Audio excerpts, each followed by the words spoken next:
Yeah, so I don't use anything ever except passive perception, and that's just to measure whether or not you're going to beat a stealth check. There is a You slight have a little bit of an echo. there's a Yeah. slight echo because her mic is on. We're going to see if we can't fix that. Oh, you guys are in the same room. Yes, we are. She's right behind me. Bring your computer over here. Let's test. Testing, testing. Is there an echo now? No. No, there's not. What'd you I do? don't hear one. Oh, she muted Did her mic. you muted your mic? You don't have to mute your mic every time. If you go into turn your mic back on and let me try something. I might be able to fix it on your end native.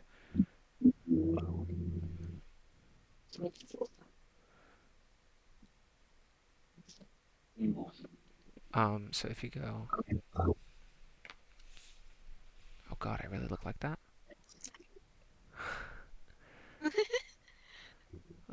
Look horrific. Yeah, not a good look. So I'm lowering your input sensitivity, or I'm raising your input sensitivity. So that means that you'll have to like speak directly into your thing and speak clearly and perhaps loudly. So turn your mic on and give that a shot from over there, and let's see if it still picks me up.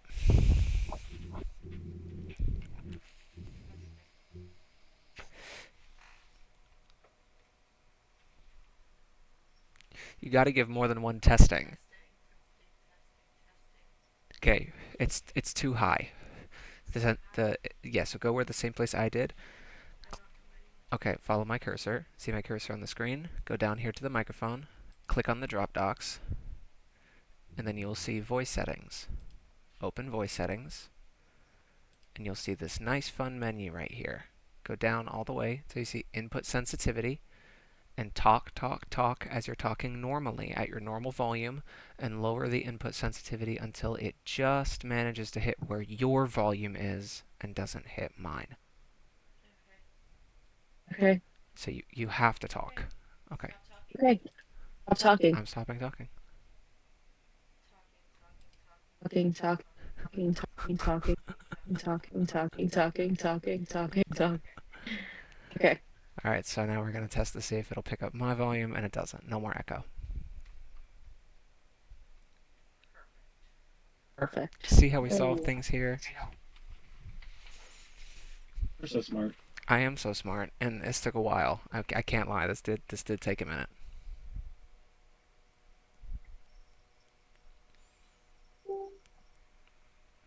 Who is that? MJ! Hola. And now we're just waiting on my actual mother, who is in the next room over.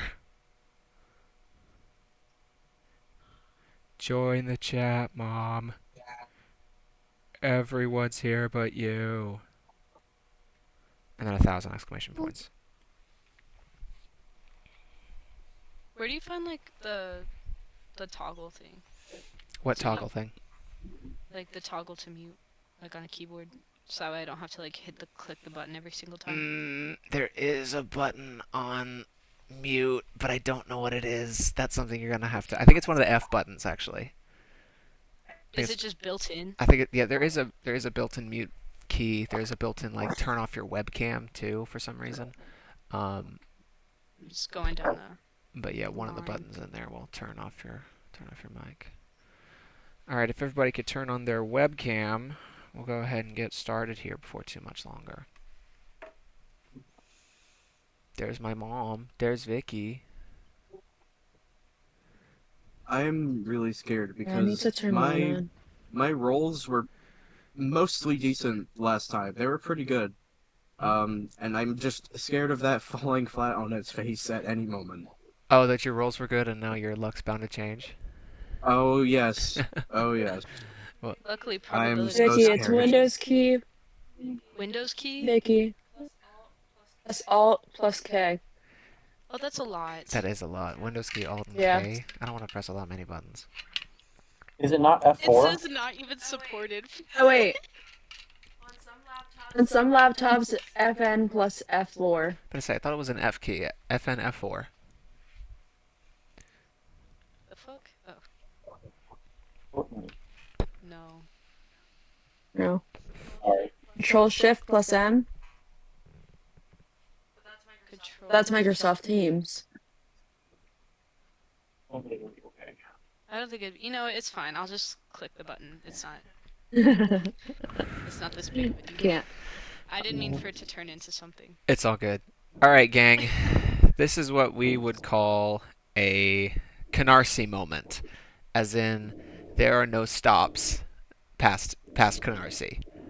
Um, so this is a moment where I would like to ask all of you, because so many people have dropped, which is sad and unfortunate, whether or not we want to keep going. I have a rewrite for how Halo does no longer appear, but we are now missing from 9 to 6. I plan on getting us back up to 9. I have, for those of you who went to DHS, you'll know Nick Munchauer and James Garcia, who is a very fantastic player. He's one of my best friends in the world, and I just sort of want to get a read of the room and see how people are feeling and whether or not this is something we want to continue. Gosh, I would play if there were 4 people, You play if there was including 4 you. people. I see a thumbs up from MJ. I may have.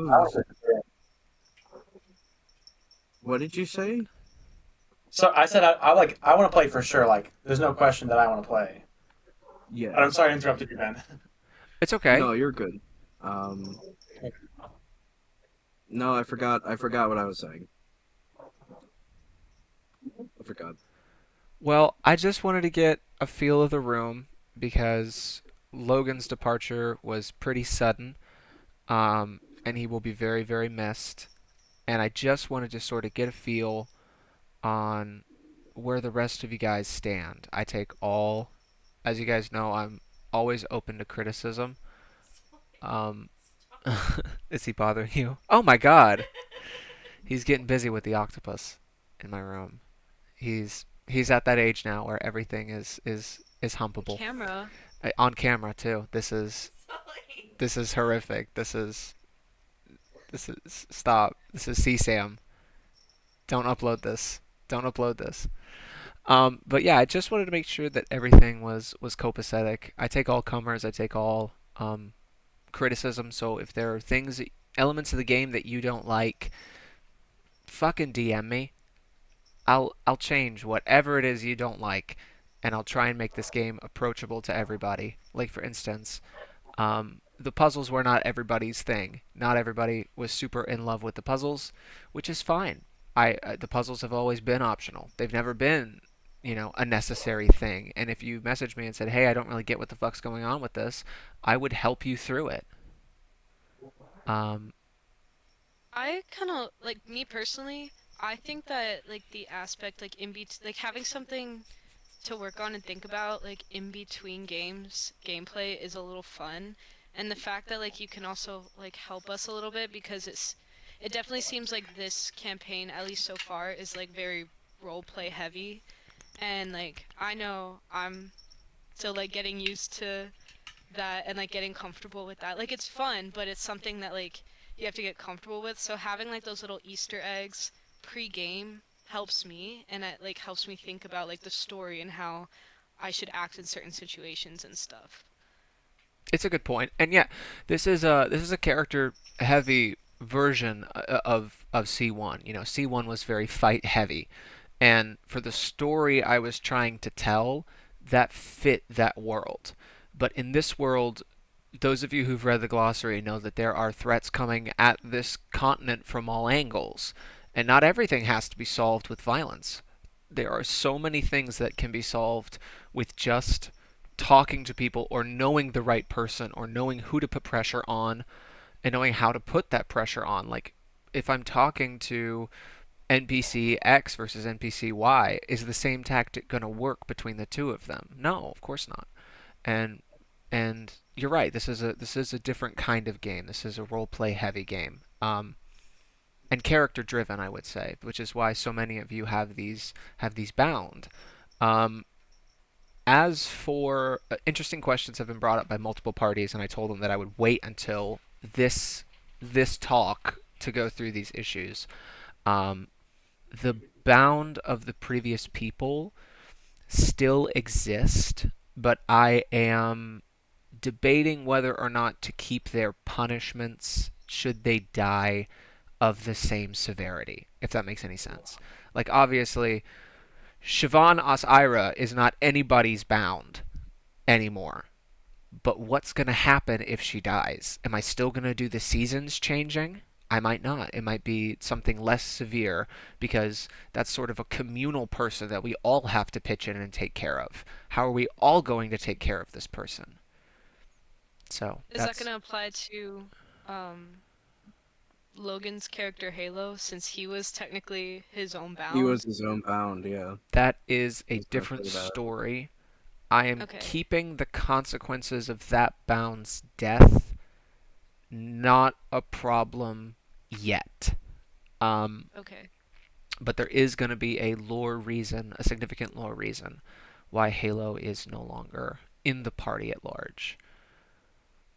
Um, do we have any? So, Oh, sorry, go ahead. sorry, I was just. So are previous characters who've dropped just like gonna be written out, or are they gonna be like NPCs in some kind of way? Yet to be determined. Okay. But they're not dead yet. They're not killed. I'm not gonna have Um, them. I'm not gonna get. Like, you guys are gonna like walk on a Primigenian outpost and see Pip crucified or something. It's just. It seems a little barbaric, even for me. yeah, I was gonna say on the note of like more people in the party, I have maybe an unpopular opinion of I like less people in the party overall. I was Not also. that I have a I problem was also. with a big party, but I having 9 is even pushing it for me. Like I in was my gonna opinion. present that as an option of I've already invited Nick and James into the campaign, and that would leave us at 8. Eight's a lot, especially for me to deal with, and Yeah. these are 8 people who I know Yeah. are all competent in their own right. Do we feel like we need to get it back up to 9? No, not me. For me, no. No. No. Okay, Combat seems sessions already used to take like 5 hours. Yeah, I take know. forever in a day. I understand. Yes. So if Yeah. we're fine at 8, I'm happy with 8.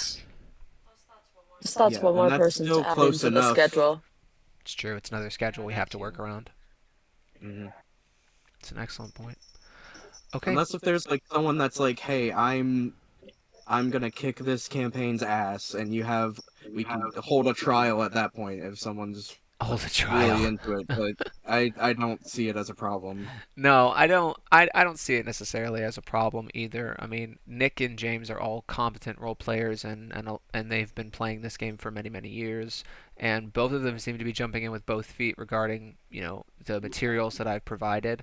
Both of them seem to be tearing into the glossary and developing their characters. So I think either next session or the session after, we will be introduced to at least one of them. Um, but there is a lot happening, and I would be lying if I said that I wasn't at least a little sad that the story I wanted to tell will have to be modified because trust me, there was a lot going on with the all of you, and there are still the all of you left. That there is so much waiting to drop. Um, so stand by. Yeah. We're going through a little bit of a rough patch, but stand by. I promise you, I know what I'm doing, and I'm still the same dungeon master you guys enjoyed playing with. We never said otherwise. You don't have to worry about that. Apologize. I have a hard time not taking it personally, though. Do you know what I mean? Yeah. I know it's not I personal, get and I okay, understand that yeah. people drift this way or that, and that life is fucking us all with no lube. That's just where we're at in the world. Every single one of Yeah. us, we're all of us up against it. And for some people, this is an easy thing to cut. For me, I could not Yeah. imagine a world where this did not happen. Um, and I have to realize that this doesn't weigh evenly for all people and for all walks of life, and that's okay. That's okay. So it's hard for me to not take that super personally, but I try really hard not to. But thank you, Ben. I will Yeah. say too that obviously not that I am giving like any or like I'm trying to talk bad about anybody who's left. Um but you do like want, especially if all of our characters have like significant backstories to the story that you're writing, you also want people who are gonna like make time and not kind of, blow this off, who are gonna think about it in between sessions and not just when the session is going to start. So that way they're able to also like care about their character as much as you care about their character in the story. And Yeah. so like if they don't have that kind of commitment, then I'm not trying to say like good riddance, but I think it's just like a mutual, you know, decision Yeah. that it's best for both parties if people who aren't willing to commit aren't here. Yeah, and I don't think it was a question of commitment for really anybody. I think everybody, like Maddie was very interested in the campaign, Jordan was very Yeah. interested, tore into the glossary, and I think, even for Logan, I think that this was something that was fun. And like he said, he's just going in a different direction, and that's fine. To me, it's like Mm. all this has ever going to be is fun. Um, but how much of I don't think I don't think it's a question of commitment necessarily, but I do think you're right that being here and being present and being able to jump into the speculation channel and theorize about what really is happening, or how, or but getting to the bottom of mysteries between sessions is a really important step. And I see some people taking that step, and I see some people a little bit apprehensive about jumping in there, but really it's okay. This is an information game, it's a theorizing game, it's a role playing game, and you can get to the bottom of I would say honestly probably 70% of the mystery without ever having to pull your gun out and shoot somebody. But you know do we have anything more to say on this topic before we actually start the session? Okay, Josh. I love you too, Michael. I love all of you guys. This is I again, like I said, I couldn't imagine a game. I couldn't imagine a time in my life where this isn't happening. And maybe that's my special variant of autism, that I have a hard time changing routines or letting this go. But I don't know. abusing Tylenol, is that what you did, Mom? When you had me, did you just fucking knock back Tylenol like M&Ms? Is that what was going on? So much Tylenol. It explains it. I mean, it's just I just can't stop You know, when taking you these eat L's. spaghetti, you put that white stuff on the top. I just ground up Tylenol and That's just put it smart. on That's there. really smart. Yeah. Fuck Never around had a headache the whole time. Sprinkles. and for damn sure. Everyone Sprinkles. knows it tastes well Yeah. with cheese. It's got a It's good good, flavor yeah. You know what? profile. I do this thing where I take the Parmesan and I cut it with Tylenol, and I just get it over the I like smart. to use it on the rim of my margaritas. That's good. That's actually good. Little Tylenol rim. Ooh, yummy. And then I get my credit card and I kind of Mhm. chip it up all Chip. thin, and then Ah! it gets really blurry after that step. I don't know what happens I after don't know that what's step. happening there, but yeah. Um, I swear, officer, it's just Tylenol. it's just Tylenol. And you think that's funny and you What think did it's you a say? joke because probably it is, but I had a patient I took care of that would take her pain med and cheek it, and then later on she would take it out and she would dry it on her windowsill so she could chop it up in between two spoons and snort it. At work, they just increased the max Tylenol Oh. dose to 4 grams instead of 3 grams in 24 hours. Like, Yeah, ooh, more autism. or autism. That's what America needs. Yeah, more Well, autism.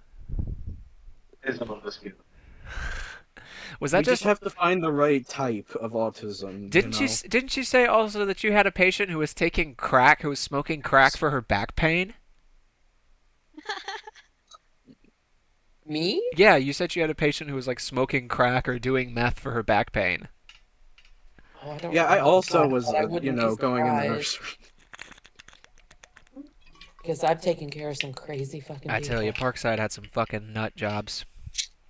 Yes, yes, yes. All right, gang. Well, Anything else we need to do, or we need to talk about prior to the start of the campaign?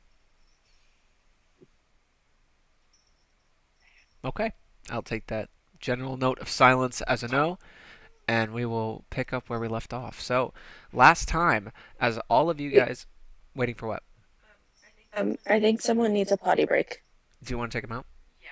Yeah, before we actually We're gonna start. If actually I take. think Is of that okay? something like It's 5 minutes good. in, can I pause and ask? Yeah, of course. Yeah, always. Okay, And cool. like I said, this is yeah. You can take him out. Like I said, this is an information game first. So if you have questions about who we want to talk to or what we want to do, that's Okay. never a bad time to ask. And being Awesome. able to all put our heads together is a good thing. I love my son, son He's Levin J. Wiener. part of the I do beautiful have a question. beast. Yeah, go ahead, shoot. Would it be possible to gain the 50,000 gold piece bounty prior to leaving um the time bubble?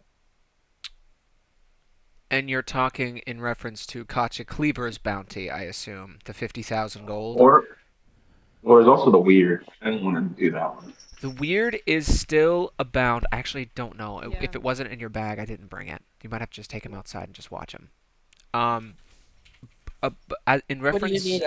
a A leash, leash? There's yeah. leashes out here. There's leashes out there.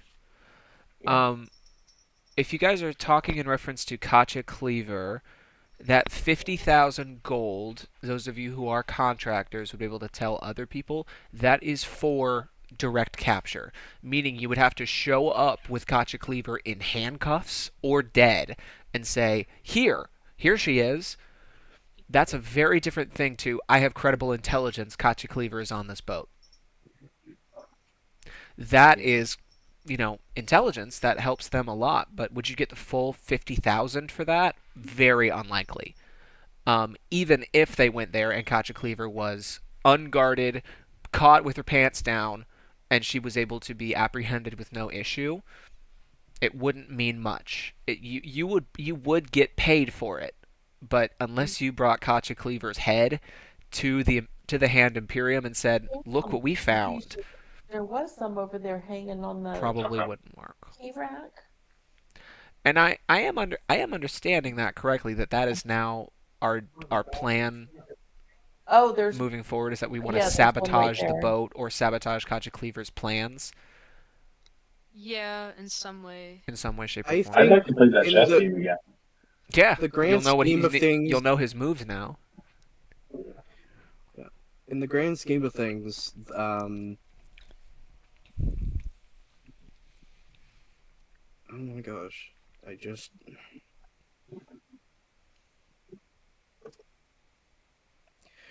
right. It's money versus like saving reality, or at least our own realities and our own lives, or the city's lives, or this country's life, something, right? You know what I mean? It's we can come to an agreement probably eventually that it's worth it more to tip them off and risk not getting money if it's closer to saving everything, especially since we're on a time crunch. I don't know. Do I make sense to anyone, or am I like Y- speaking gibberish? Well, I don't think it's a time crunch. I think certain events have to happen in a certain order for it to not reset, or like things have to like somebody doesn't have to die, somebody doesn't have to like, or else it's just gonna reset. that I thought question they was said actually that like answered pretty definitively. yeah. There was a question that was asked, which was, what events must occur in order to end the time loop? And the Night Thread responded directly that there is a rift below the city. Um, the sister cities of the Venetian coast are necropolises, which means cities built upon the dead.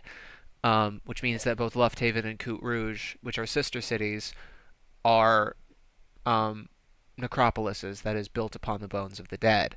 So to find this rift below Coute Rouge and exterminate whatever thing is in here brings about a possibility of freeing or undoing um, this time repetition.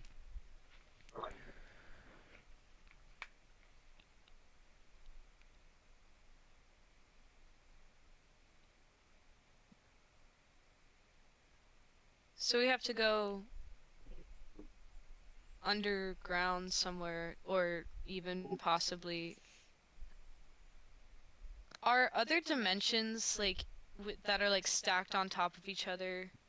Like, would they experience the same time rift? I'm not certain I understand the question. I know that you're talking about the multiverse in that all planes are, in fact, spatially on top of one another, but I don't understand the question. So I guess like I'm trying to in your world like where like hell or like the nine hells exist. Yes, the ninth hells. So the nine hells, the Shadowfell, the Feywild, and the ethereal plane are all and the astral plane are all and the far realm really. So those 6 or 7 planes are all physically attached to the material plane, meaning that if you had an infinite number of years and a way to do it, you could travel from space into the astral sea into the far realm. You could do that. And if you dig down far enough, you will hit the nine hells. Okay, that's kind of where I was getting at. But this chronal disturbance is only affecting Coup Rouge. Okay. You guys would know So it that wouldn't affect like the entire it's not like a sandwich. moonbeam where it's a cylinder that passes through objects and just goes down forever in a day. It doesn't really work like that. Is it more like a bubble? Okay. It would appear to be more along the lines of a bubble. Yeah. Mm, okay. Does And that you mean would we call watch Coot You Rouge, had a full number 3. Congratulations, Sullivan. So proud.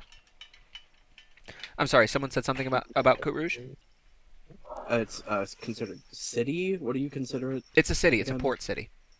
It's a city. I was right. There Okay. are two.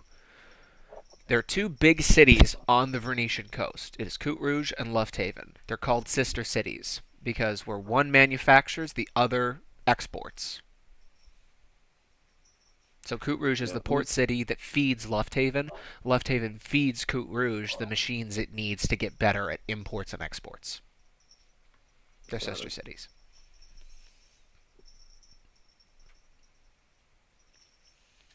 I'm gonna get the glossary and look at it because I need to learn things. He's naked.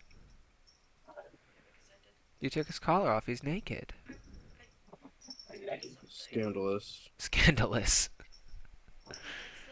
Can I fix it? Yeah. Very uncouth. It's so uncouth. That is Sullivan. He is uncouth. Not particularly, but there you go. Naked and Bear are naked too, There you go. so I mean, he's a dog. He probably can be naked. Since we've had him. All right, y'all. So we're actually going to start with Bonnie and Baldwin because I understand that Vicky wanted to have a conversation with Baldwin prior to entry in the city. Um, so as I had left off in the previous end of the session, we all had this Groundhog Day esque experience where the day kick-started back at 5 in the morning prior to any of your entries into Coute Rouge, and you all are left a little bit at a loss. And we had some dialogue spoken to us that our characters did not understand, but since then we have players have understood that those were echoes of our previous characters, echoes that our characters had heard in the last campaign dialogue. Um, so at this moment, Bonnie, you stand in the wreckage of your camp out in the swamps. Bertrand has been wounded. He's got a concussion and a fractured rib. And Baldwin has just turned to attend to his brother before he stops and sees you and sort of goes a little strange. Are you all right? I think I just remembered one of my dreams that I had last night. Dreams are funny like that. It seemed like it was a bit more, but in any case, I does it look like can she see any of his leprosy at all? Like I know he covers himself, but like is So there any that's showing? Baldwin is wearing Mm-hmm. A breastplate. He's wearing like plate armor, but on the skin that is shown, it's wrapped in bandages.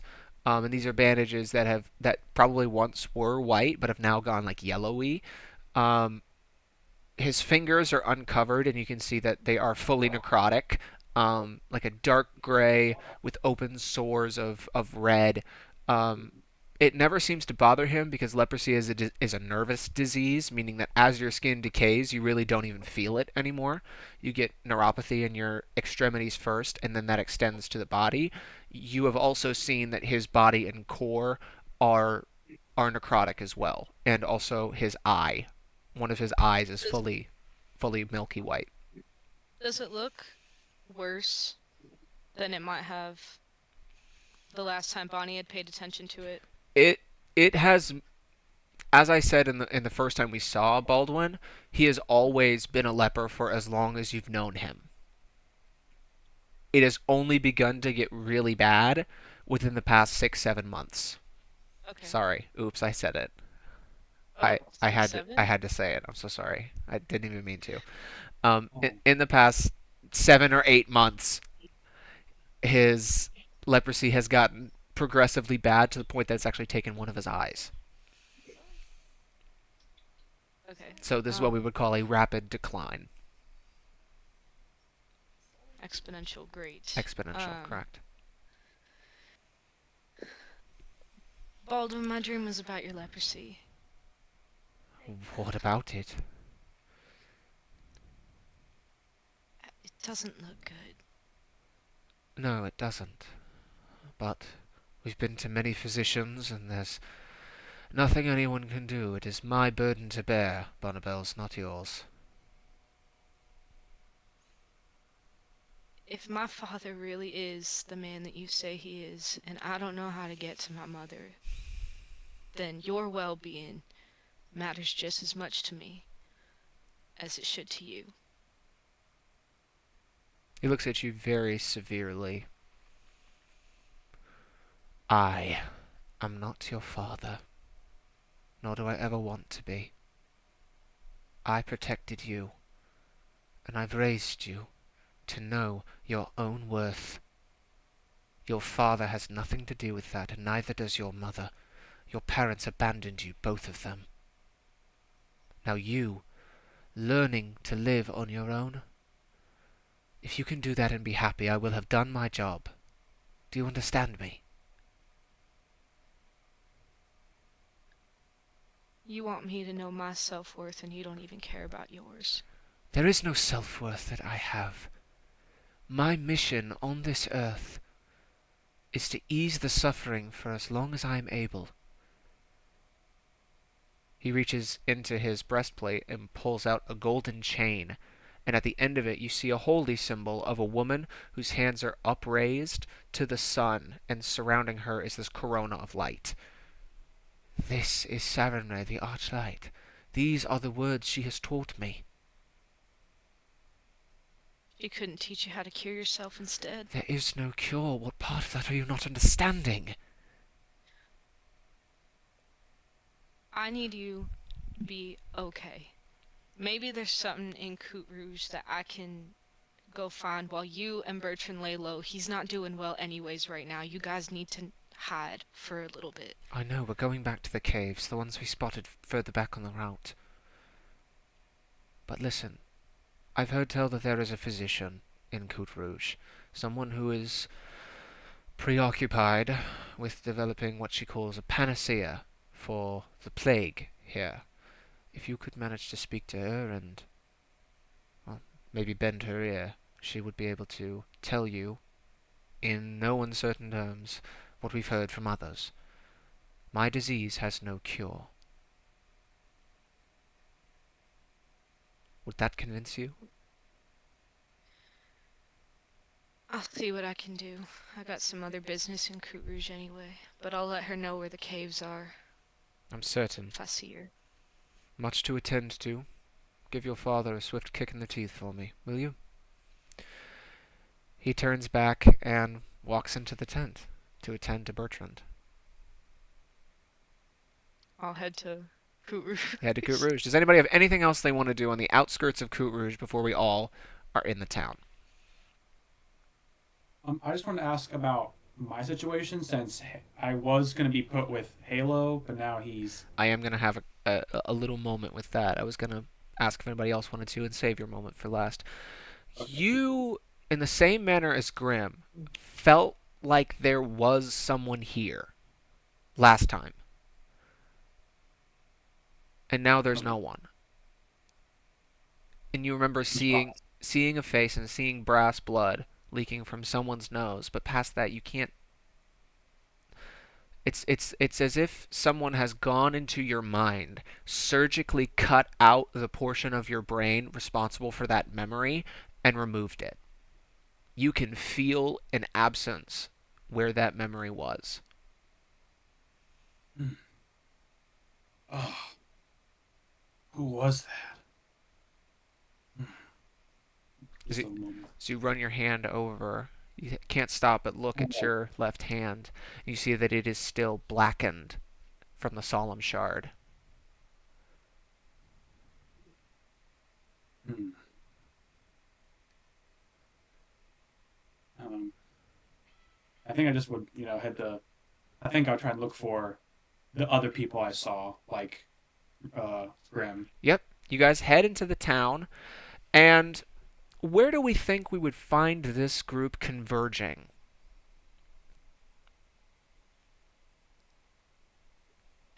Hmm. Before Yeah, things that was a question I converge, was gonna ask, to be By the honest. okay, boat? before things converge too terribly much, Yeah, Chris does need to go see, oh, we talked about this the other day, um, Alistair Cross, Alistair because she is, Cross. yeah, she is trying to make she's got a little raggedy notebook that she carries in her pocket that she's making notes about the Skinner. Okay. Yeah, And we'll he wants Alistair to take a look at this wine, at this we'll bottle of wine. we'll start with that. You guys all sort of head to the docks, the last place that all of you saw one another. And in transit, you guys see Chrysanthemum walking like a woman on a mission up into the Venetian Historical Institute, which is not far from the docks. Do you guys try and catch up to Chrysanthemum, or you guys stay on the docks? Michael, your microphone is muted. Oops. I wanted to make one stop beforehand. Okay, we'll go with Chrysanthemum first. Is your stop quick? Yes, We'll do it's more yours. of like a roll. Okay, what's your roll? Um, I wanted to roll if you'd let me on well, I would say probably investigation or and deception. I was hoping to get at one of the powder kegs from the powder kegs place. So you're trying to go back into the room of Rose and get one of the powder kegs that were in that room. Yeah, No yeah. roll necessary. You go back in and you now have a 5 pound small barrel of raw experimental gunpowder. Cool. You Thank can you. you can make a intelligence check to try and ascertain what makes this special, if anything.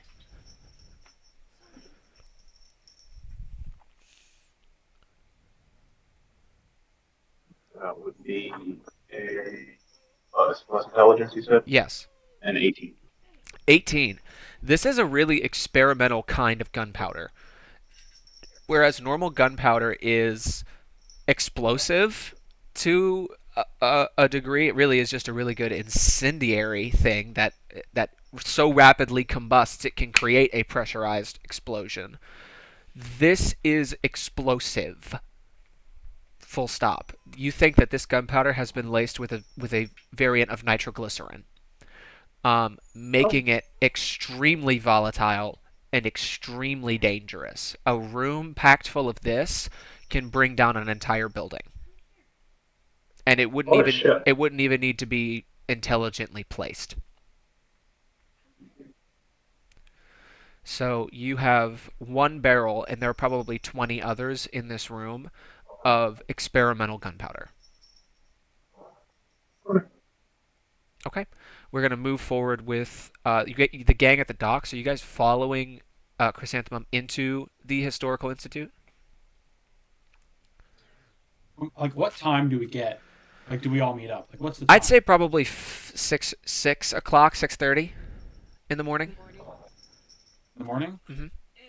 Is the Historical Institute full of art pieces, perhaps? Yes, it's the same museum that you and Francois were in last time, where he said we can nick one of these and be a millionaire.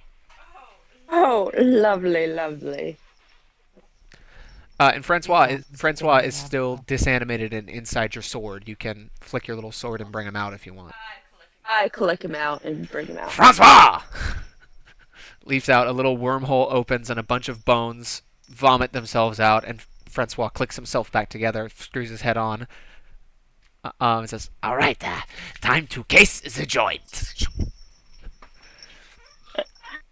All right, and you guys all meet up with Chrysanthemum at the Venetian Historical Institute. It's about 6 in the morning, and you see that same woman at the front that someone in your party seemed to have charmed the last time you were here, but none of you can really remember who that person was. And she's sitting there with a large desk calendar, as none other than Alistair Cross stands at the desk and is informing her that he will be needing to leave today at about 1 o'clock, as he takes a half day.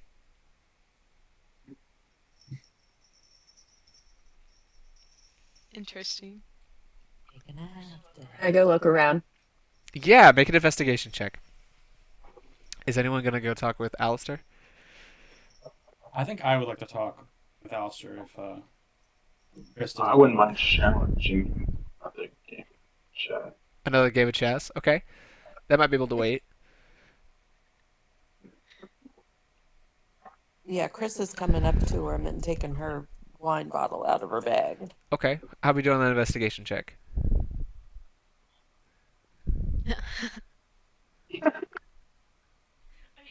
Oh, you can't see it? I can't see Eight. it. No. 8. I could see. 8. Yeah, Okay. 8. I thought you always split your screen. You on an 8 are sort of just a little bit confused, concussed from the stress of having been shunted back in time to the start of the day, and are sort of your mind is sort of elsewheres as you and Francois wander through the exhibits looking for something valuable to pinch. I'm going to say that Lucius approaches Alistair Cross first. You see him at the desk leaning over and saying, "If Okay, it's all right with you, Samantha, I will be taking a okay, half day today, and then I will see you back in won't 2 weeks' now. time at the 14th of Earth. So thank you very much for everything. You've been a lovely assistant." Oh, hello, sir. Can I help you? I was wondering if I could have a moment in private and us discuss something of historical significance. Historical Rather quick. significance? Certainly, yes. You said it was a quick endeavor? It might be. Then yes, follow me to my office, please. Are these two with you? And he turns to look at Chrysanthemum and Grim, who are both waiting to also speak with him. Um, I think we'll just talk privately, you know. Very well. If you will accompany me to my office. And he takes you upstairs into the large splitting staircase and goes up one side into his office. It's a modest affair. It's not like anything like a Harvard office where it has a giant window and bookcases lining. It's just a little cramped office with a filing cabinet and a bunch of things like treatises, old treatises that he's looking over to check their historical significance. And he's leaning down, sits at his desk, and offers you the small chair that's on the other side. And I think I reluctantly take it You if take it's it. small. Yeah, you take a You seat know, and it's sort of like sit down and go, and creaks under you. I got my arms all like, bunched up. What can I help you with, sir? So I hear you're quite the historian. That is correct. Know a lot. What do you know about the fall of Laconia?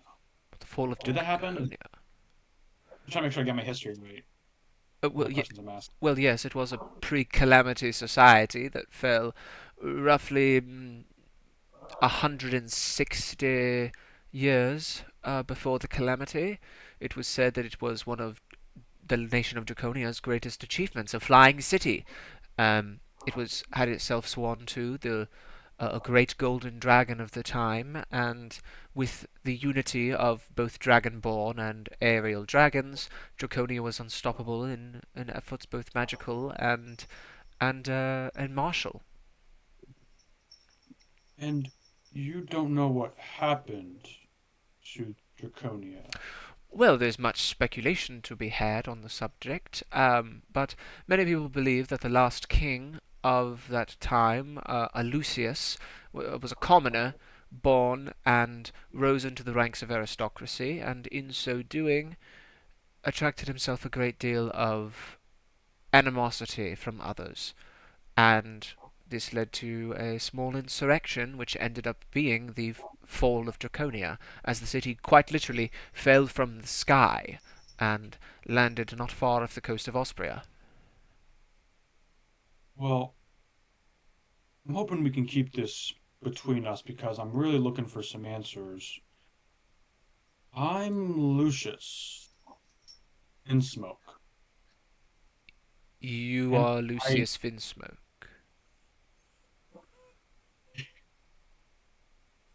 yes, and I woke up from cryo, cryo sleep. Is that what the term is? Cryostasia? I'm not certain, sir. Are you quite all right? You seem to be not Would I, well. would I, would I have anything on me to like convince Alistair, like Your sword. my sword, sigil? So I take out my sword and I place it on his desk, like, Sir, there's no need for your weaponry here, sir. have a look at this sword. This is my sword, uh, Oh, that very well. was passed down Opens from up my a desk father. drawer and he pulls out a little appraising eyeglass and leans over and starts to investigate it. And as he does so, I'm just going to make an intelligence check for Cross here.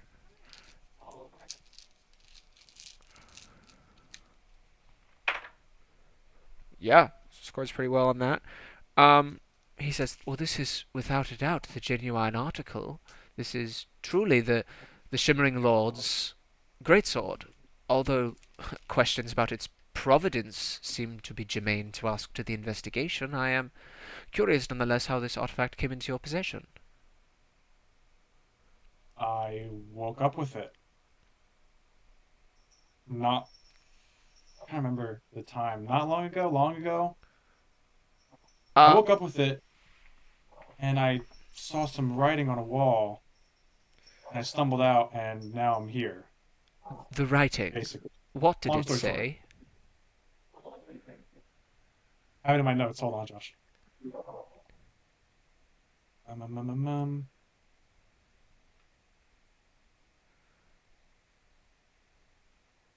Oh, I had it. Was it that the king shall sleep for 100 years? Yes, yes, something like that. And it was written in blood or something. Very strange. Blue blood? I believe so. Very interesting, sir. Very interesting. Are you aware, sir, that you might perhaps be the oldest living person alive today? That would not surprise me. This would make I you, am glad sir, for that. 1100 years old. That is pretty old. I just shrug like, big deal. No big deal. Alistair Another says, day. "Sir, I would be very interested to take you to a magician or an artificer of some kind, and to have your physiognomy, your blood examined, sir, and your body examined to understand why this has happened, sir. You would understand that this would be the summation of my work." I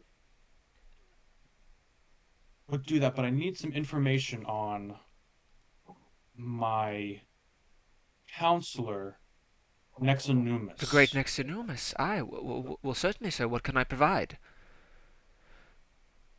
Where is she? She was the one that pushed me in this chamber and Well, where is I would wake up. That's the greatest question of all of Draconia, sir, because in the great ruins that were uncovered, there were no, indeed, any records of Nexonumus having ever been on the island at all. No one has ever unearthed her body or her tombs or anything of that nature. So many of the great, uh, the aristocracy of Draconia were ushered below to to be entombed for life, to be entombed among their riches and their treasures and that which they held dear in life. As the city was falling, they knew they were doomed, and so Nexonumus was not found in hers, and indeed you neither in yours. Very interesting.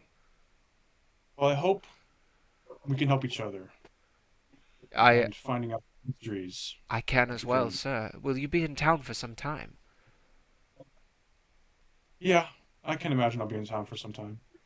Well, sir, if there's anything I can do for you, I plan to leave town this afternoon, but if you will be here, then I scarcely see why I should put a vacation over the great summation of my entire life's work, and sir, I would be honored if you would allow me to just take a memoir for you. I'm gonna put a hold on that memoir. I think I need some time still. It's pretty fresh, waking up and seeing all that's changed. It's quite a lot. Understandable, yes, sir. Yes, yes, sir. You take as long as you need, and if there is anything that you require, please do not hesitate to reach me at your earliest convenience. Do you understand what an LDN machine is? Do you know what an LDN office is? Can I assist you in that? What is LDN? It is long distance notation, so there exist offices everywhere, and he hands you a card that says Alistair Cross, and it has an LDN routing number. So if you were to go into an LDN office and give them this card, they would be able to send a direct message to Alistair Cross. Oh, This is okay. this is my routing number, sir. If you were to head into an LDN office, they would be able to transcribe a brief message and send it to yours truly. That way, I would be able to assist you. All right. I think this will work. Thank Thank you, you very much. thank you, sir. Thank you, truly, to the ends of the earth. And I think I, give a slight bow and I walk out. You give a slight bow and depart. Just a Alistair slight, like a. I appreciate that. Alistair Cross is absolutely smitten and starstruck by this. Um, this would be like if you were studying the Civil War and George Washington knocked on your door and said, "Hey, I'm George Washington." And you're like, huh? Huh?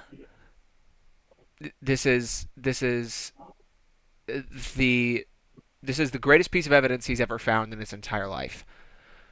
Um, And I think before I walk out the door, you can keep this between us, right? Certainly, sir. Yes, Much appreciated. And I leave. you leave. Okay, who's next in Alistair Cross's office? Chris. Okay. Chris, you are right behind Lucius, and as you walk past, you get that same snap of recognition you had with Bonnie. You see Lucius, and Lucius, you see Chris, and the two of you realize that you are much the same, in that both of you have been chosen. Hmm. Okay. Interesting. And then you walk past one another. Okay, Chris, you walk into Alistair Cross's office. You see that he is completely fucking beside himself, and is scrambling through the notes he has on his desk, opening new folders and dossiers. Where is it? Where is it? Sorry, I'm making a note. Um, Mr. Cross, I need for you to look at something for me. I'm sorry, I I have no understand time that, today. I have no time today, not at all. yeah, I understand that you are a great historian, and this is rather old, and I understand rather rare. And she sets the bottle on the edge of his I desk. apologies, madam. I truly have no time today. So, whatever you need, I'm certain that Chantal or one of my other great assistants can take care of this matter for you. Thank you so, so much. Does she wear a badge or anything that identifies her as a, I w- she has a badge, but it's up to you whether or not you choose to disclose that badge. I think I will. I'll pull it out and just set it next to the bottle on the edge of his desk and say, I really need to understand um, where this bottle might have come from and what it might mean. Make an intimidation check, and you may Oh do so with shit, yeah. advantage. She's a little fucking bunny. She's intimidating. Uh,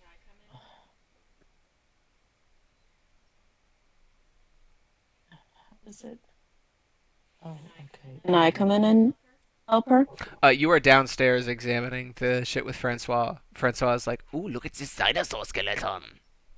Okay, with advantage is a 15. A 15 is enough, yeah. Cross is taken aback and says, "Yes, certainly. My duties begin and end with the hand. You're looking for what regarding this wine?"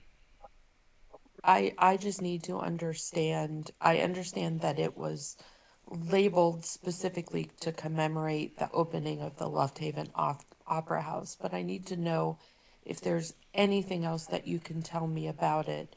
It was found in a campsite along with Skinner traps, and I want Hmm. to understand if there's anything that might link this bottle to those crimes. Very well.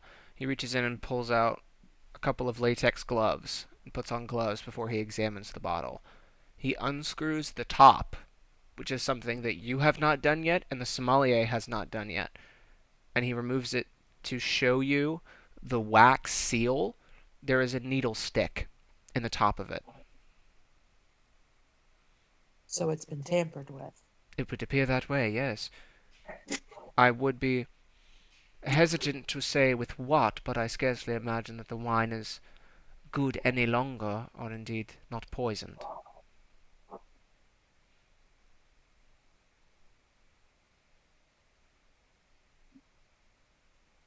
Um,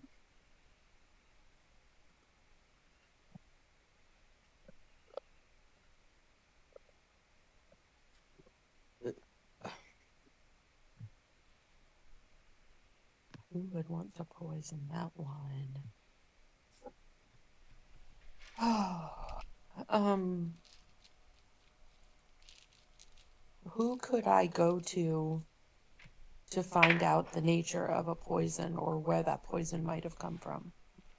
Cross stops you before you can go any further and says, "It's rather interesting. I see based on this commemorative decal that the wine was labeled for the opening of the Lufthaven Opera House, you said?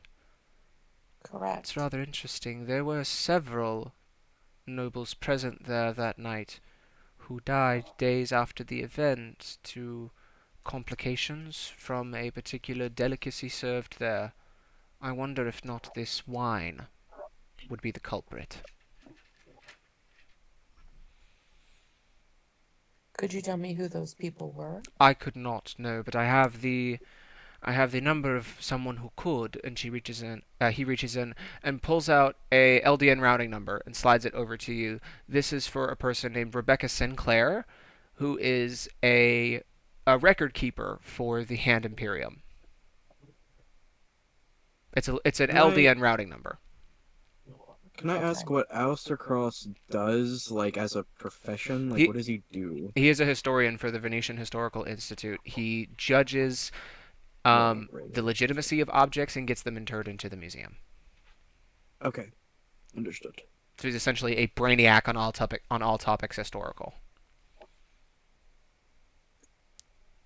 And so yeah, I'm trying to find out if he knows like the history of the labeling, because I understand that it's Ulverquist wine that's expensive and very sort of rare, but not necessarily bottled for the opera house opening, but specifically labeled for it. Correct.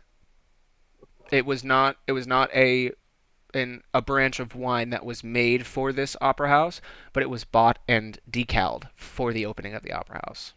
Elverquist takes a very, very long time to mature,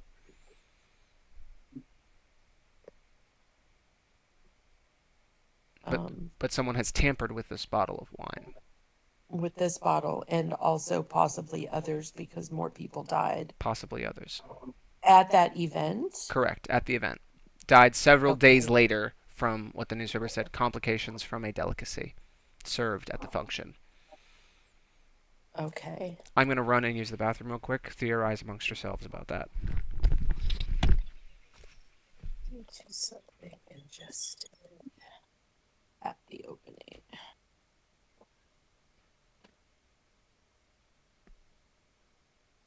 I love the LDN numbers. It's like Hi. the email address.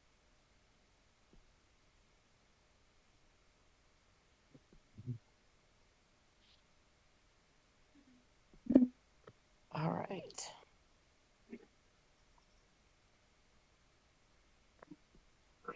Are you being attacked, Nicole? No, he's actually sleeping. Silly booty head.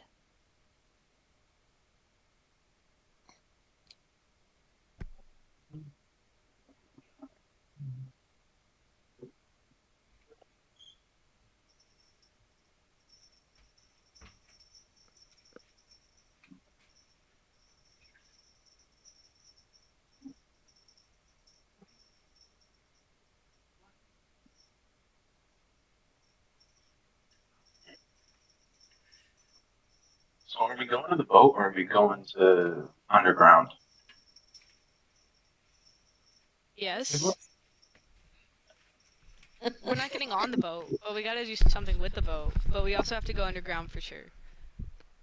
At some Yes, for point, sure. we have to go to a necropolis, and it'll be rad. That's all I know. I think we have to do the necropolis first, then I boat. also have to stop by a doctor somewhere. Also, Okay. why are we? How do we get to the necropolis? Is there like a Are there patch that any? I don't We know? also have that one package. Oob. You got any Wait. graves along the way? Do we get to the necropolis by one of those like? You said there was like interest points on the map, Josh. Like, It is in the city of Coute Rouge, so you will not need to move anywhere on the world map to get there. well, We, yeah, like, but Is it There, like in the city part? That's like, the corrupted part of Coute Rouge? you will need to find a way to get under the city, whatever that means for you. There is a sewer in Coute Rouge. You could fuck around in there for a little while, see if you find anywhere that goes deeper. Um, but Ben brings up an interesting point, and so does Bonnie, that both of you guys had vested interest in seeing a doctor. Um, mhm. I think as you guys get to the docks, that conversation sort of with Alistair Cross has reached all it can reach. He knows that Yeah. it's an old one. He knows it wasn't made for that point, and he uncovered something that even the sommelier, who was in character, as you recall, very disinterested in your investigation, did not bother to uncover because why would a sommelier uncork a wine that she does not intend to drink or does not intend to pour? Right. And Grim, Right. you go in right after Chrysanthemum and fucking trounce Alistair Cross at a game of Dragon Chess. I just want to get on my feedback. I don't even ask him any questions. He does manage to give you 15 gold because you fucking smash him at a game of Dragon Chess. He's very very impressed with you. Um, Awesome. as And I'm just recorking my bottle and putting it back in my bag. I'm taking it with me. taking it with you, as But along with the card for Rebecca. Rebecca Sinclair, that's correct. Fletcher and Bonnie, you guys meet together and sort of in your discussions together. Bonnie, you do you have a vested interest in finding a doctor? yeah. Fletcher, as Oh, are Bonnie you telling me to? Fletcher, as Bonnie tells you this, she needs to find a doctor. You happen to know of a very, very good doctor. Did we meet? Did Yeah, we Well, like I walk up think to each other? that was the point, is that we all like have met up and I guess like synced, you know. you have converged and synced. All of you know all of you in a manner insofar as, oh, this other person is like me. Yeah. We all have that like weird tingle on the back of our minds that people are missing. Yep. Those of you who knew the people who are missing do, yeah.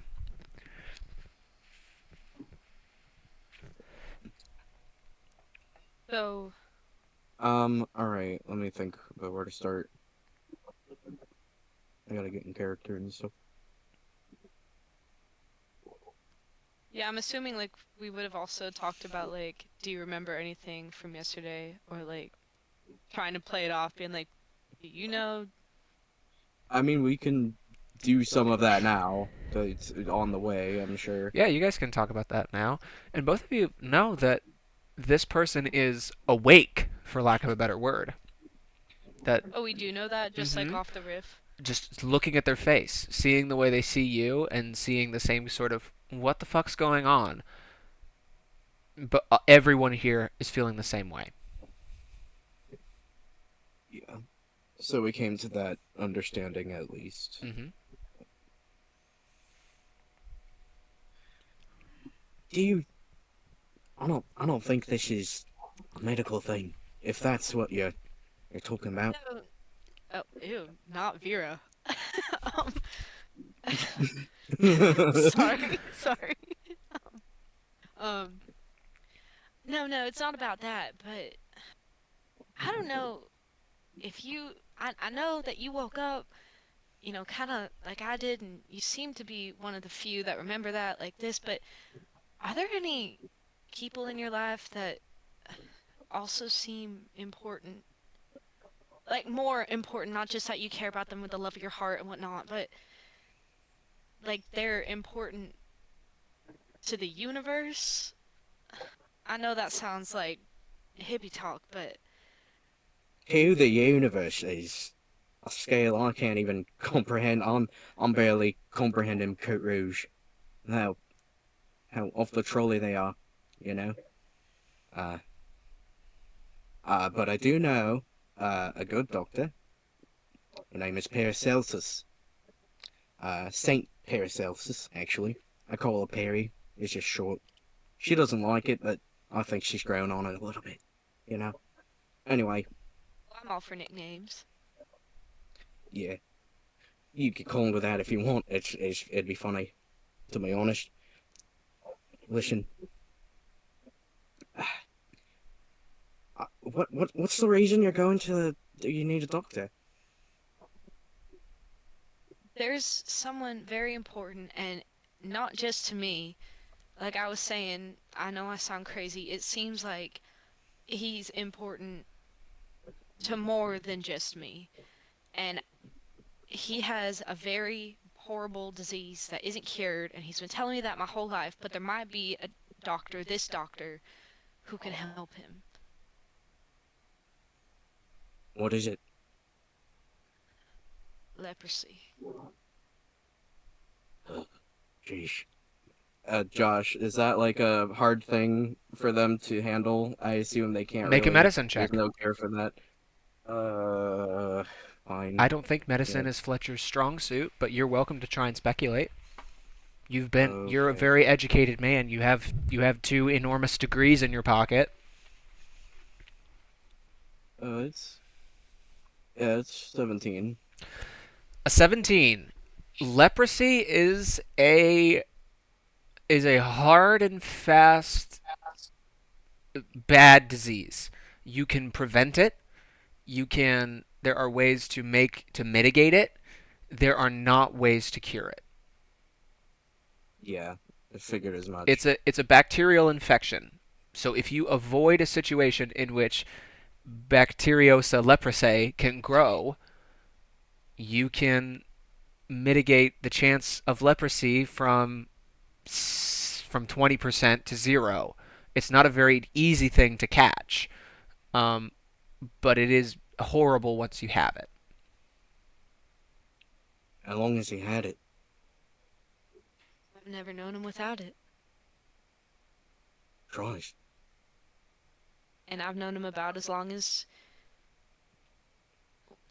from the age that you freed me. So, Yeah, that's a long time ago.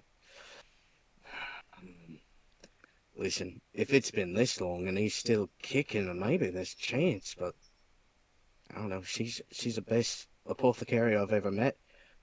We could see what we can do, or we can go meet her. he could just try. That'd be enough. I need to And look talk at to her him. anyway. All right, you guys head off to Paracelsus's. Where Fletcher's shop is, about 3 blocks down, is Paracelsus's apothecary. It is the second story of an apartment building. These apartment tenants are leased out by floor. They're always pretty small buildings, but they're about 3 or 4 stories in height. And usually the floors are leased out. As you own this floor, you have like a 1.5 bath with a bedroom and a kitchen. Um, so Fletcher, you ascend to the second story on the railing, and there are a lot of posters in this small hallway. There are things that say the Primigenian plague, the Primigenian parasites, the Primigenian olfactant, and you see these political cartoons that are pasted along the walls that portray the Primigenian order as a disease. And there is one that is very large and painted over her door that calls it the pathogenic order. It's very politically outspoken. She is very politically outspoken, and you know these to be Paracelsus's drawings, as she's posted them all over the town in places that she thinks are sympathetic to her viewpoint. Um, you also see that there are two very large lines across the door that mark this as a home of plague. She has had that on her door for quite some time. A home of plague? Correct. So there's an Okay. X on the Look like- door with figures with numbers on the top and all 4 quadrants that the X makes. Fuck. Fuck. This might be very clear then what's causing her trouble. I'm gonna sort of like stand back, like look at all the like the keep out signs and everything. I'm just gonna fucking yell. Fletcher's just gonna yell. Harry! Open your window! You Open your fucking window! you yell. Paracelsus open the window. The window cracks open, and you see a young, mid-20s human woman, very, very pale, very, very gaunt, with these big, thick bags under her eyes and a shaven head. She has a completely shaven head, and she's wearing leather armor that has come up in a turtleneck. Um, she is holding in her hands a gas mask as she leans over the window and says, "What? What do you want?" Are you gonna fucking die? Am I Or going to what? die? What do you mean? You have the plague, the plague house signs that says keep out. Is that just because of the political stuff? Or No, it's what's because going on? there are contaminated specimens in here, Dr. Reed. Right. I love your decorations. Who is this? This will get to her. So you're not infected. I'm not with anything. infected. No, if anyone in this goddamn city is infected, it's not going to be me. I'm the only one who seems to measure any sort of value in asepsis. Right, which is sort of why I'm here right now. Your value of powerful information is something that I've always appreciated. Do you think we About could you. meander our way to a point in the next year or so? She needs help with someone, and I was wondering if you could help her. This is not my, expertise. Is what our mates got, Is she disenfranchised? Josh, what does that mean? I don't know what that means. Disenfranchised, in the way Paracelsus means it, is does she need altruistic help? Meaning she has a habit of helping people who can't afford medical services. So she's asking, can this person afford to pay? I just sort of look at her. I look at Bonnie.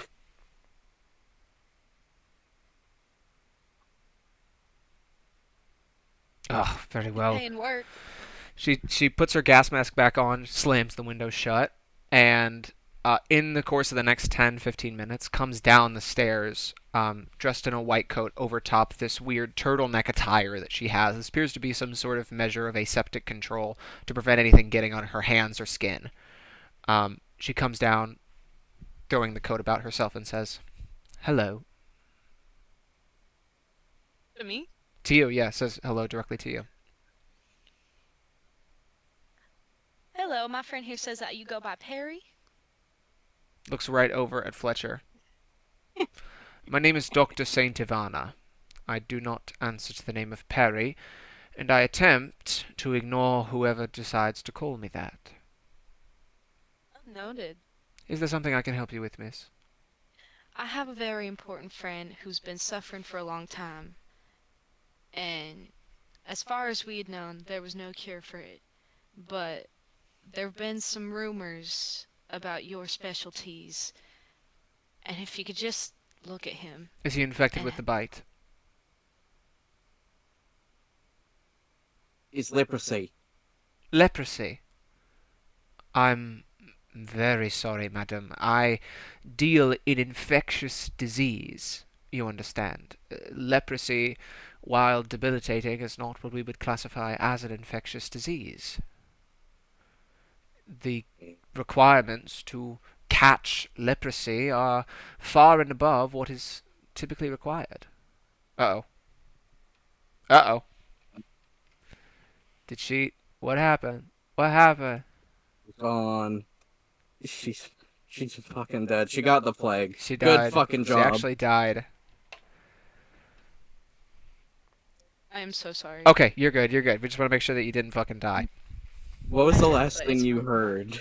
Is he infected with the? With the bite. She asks if he's infected with the bite. Fletcher says it's leprosy. She says that leprosy is not contagious enough of a disease to warrant her caring about it.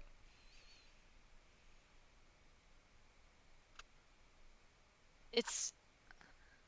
But he's gonna die from it. Many people are going to die. We are all going to die, madam. It's best we act accordingly.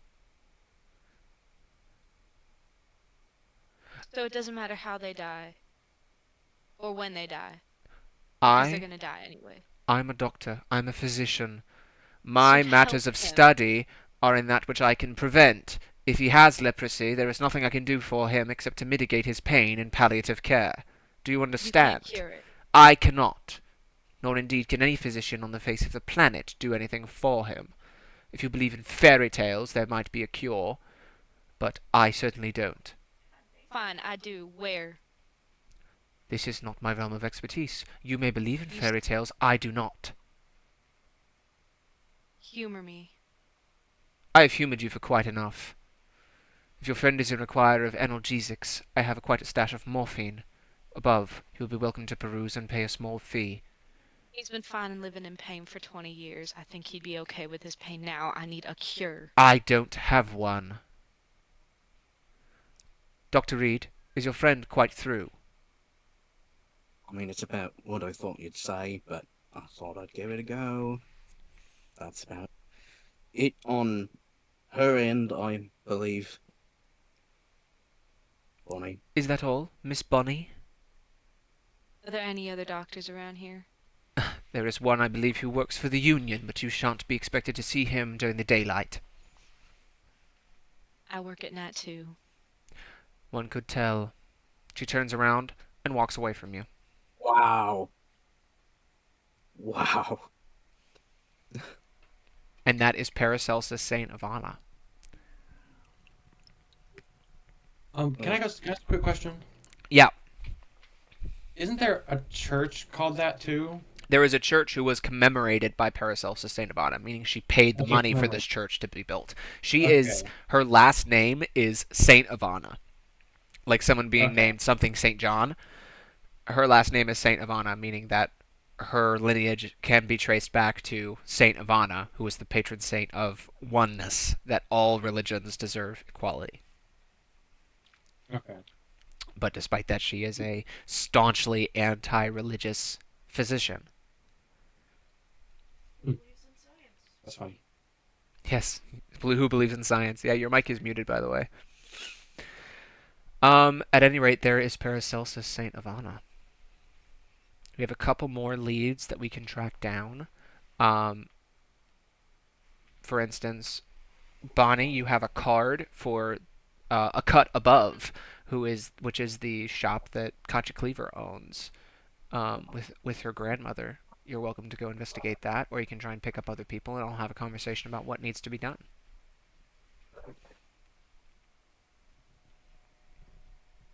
Yeah, I think she's gonna storm off, and Fletcher can follow her back to wherever everybody else is, just to regroup.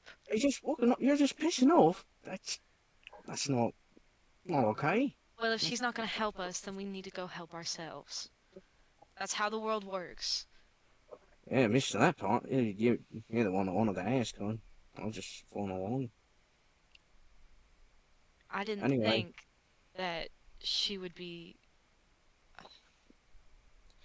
I she's thought doctors y- cared y- about people. She doesn't care about people. She cares about her science. she yeah, she does. There's nothing wrong with that though. Okay. Fletcher, But she Fletcher, does have Fletcher, make an insight check for me. okay. What was that in accordance to? What was the thing that What triggered Bonnie that? has said to you. Make an insight check. Insight. Okay, I had a nat one, so I don't know anything apparently. Continue your conversation. Okay, cool. There's no more supplemental information I can offer you. Cool. Awesome. She's always had that aggressive side. It's blunt. It's RBF, I think they say, the initials, you know. Um, I've had tough I want love, to take it and personally. I've had blunt people in my life. She's not blunt, she's cruel. Yeah, I know. Listen, I'm not gonna say just you go ahead and have a tea party and be friends. I'm not trying to go for that. Let's just figure out what's going on. We have a lot to figure out. I already have a headache, and it's Well, gonna I'm sure kill you can me get some in morphine 5 from her minutes. for a nice little coin. No, I live cheap, as cheap as I can. I already got money to spend on more important things.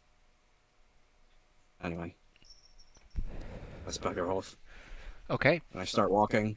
You guys bugger off back to the Venetian Historical Institute. Both of you guys, as you're walking, make a perception check. Okay.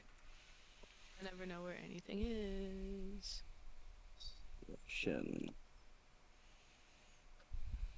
Oh my god, and that one again. I have like +4. I got 6. A 6. A 6 Cool. a 6 Got is nervous. enough for Bonnie to see it. You are really kind of mad at Paracelsus, and you see her face splashed on the front of a newspaper cover. It's being sold at a small newsstand. And the Can I title see what it says from here? the title is 12 new cases of the bite reported in Coute Rouge. I'm assuming that's the flu, but I could not be. That is the plague that's The plague. ravaging the countryside, yeah. Yeah. Yeah. Because the like bite from a rat or something like That's that. precisely what it is. It's from rats and fleas. The fleas on the rats. Yes. Oh, actual black plague. Correct. Do you pick this newspaper up and read it? Do I have to pay for it? Yes. How much is it? 2 silver. Can Bonnie read? What's your intelligence? 12. You can read. 5 or lower, you can't read. Yeah, she'll read it because she's mad and wants to see it. Yeah, you buy the newspaper, go ahead and take a gold off and add 8 silver, because this news teller will give you your change back. Last week, head immunologist Dr. Paracelsus St. Ivana presented her research on the bite to the city council, warning that the disease poses a serious threat to the city's safety. Dr. St. Ivana argued although the disease has a relatively low transmission rate compared to other historic plagues, its effects are catastrophic and irreversible without immediate quarantine and increased funding for research. She pleaded with the council to initiate a lockdown of the northern ward to allocate resources toward the development of the panacea. The bite, which has lingered in Coute Rouge since the middle of the month of Hearths, has claimed over 30 lives to date. City officials initially dismissed the incidents as unrelated illnesses despite the grim commonality of symptoms: high fever, coughing blood, necrosis of extremities, and eventual death. Victims reportedly speak of voices or whispers shortly before succumbing to the disease, a detail which has only fueled public paranoia. Dr. St. Ivana's research challenges this narrative, linking the outbreak to previous cases and identifying a disturbing pattern of spread. Her assertions that the disease is born of pests and not foul air has left city health officials mystified. Her frustration boiled over last week when, after hours of debate, she barricaded herself in the council's chambers, threatening officials with a small blade to take action. The standoff with the city lasted for over 4 hours before Coute Rouge city guards forcibly removed her. Shortly after the incident, council officials issued a statement promising to establish a dedicated quarantine facility and pledging additional funding for the research of Dr. St. Ivana. Construction of the Port Hope quarantine began this Monday and is expected to be completed by week's end. Infected individuals will be transferred to the facility for isolation and care. When contacted for comment, both Dr. St. Ivana and the city council's chairman, Howard Hale, declined to provide further details. Of course, I didn't believe her at first. Looking primmies. So that is the article you read, that Dr. St. Ivana was so frustrated that people were not listening to her, that this disease is dangerous, and barricaded herself in the council chamber room and threatened them with a knife. Yeah. So a hot-headed person who's got her heart in the right place, but is very arrogant and very, very abrasive. So you guys meet up outside the Venetian Historical Institute once more. The current time is 8 in the morning. What time did the ship leave? The ship left at, I think, 7 p.m.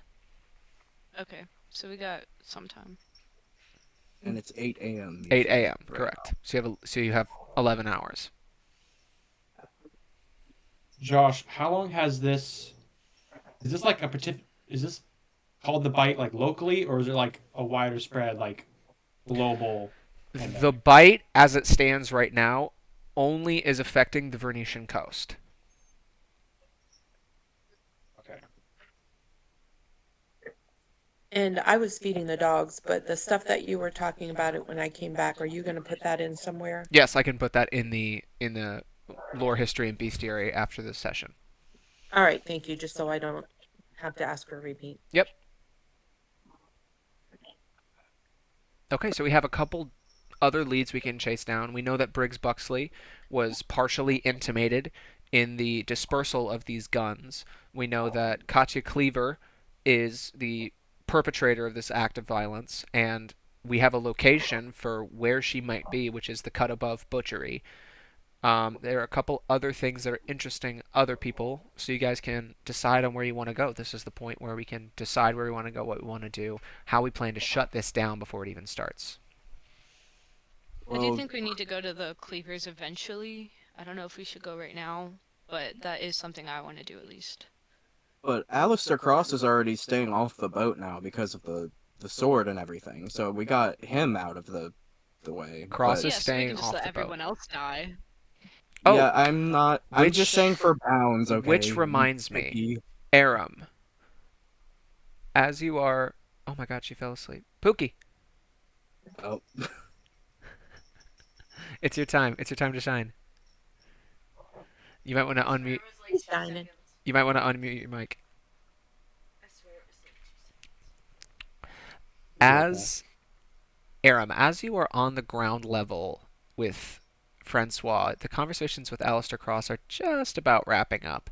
You tuck into one of the side rooms that's showing off a bunch of art from periods of religion early in Eain's history. These are artifacts that were found that people think were like primitive religions, and you find a ivory mask. It is not unlike the mask worn by he who was. It's not. It looks very similar. It's not unlike it, yeah. And you see a large text underneath that reads replica. Of. It says replica of and it's scratched. Someone has gone in and intentionally scratched the name off of this person's mask. And as you are looking at the glass case, you're looking at the mask head on, and someone on the other side of the glass case moves off to the side, and it's he who was wearing the same mask. Ah, Hello, thief in the shadows. hi. We meet again. Ew. Yesterday was a very strange day for all involved, I think. Yeah, How are you feeling? a little confused. Not sure what's happened here. I understand. Places a finger on top of the case and stands up to his full height, about 7 feet tall, looking over the glass case down at you. I will ask you again. Would you hand over your life? No. Your life is not your own possession. Each day you continue to draw breath, the Raven Queen grows further enraged.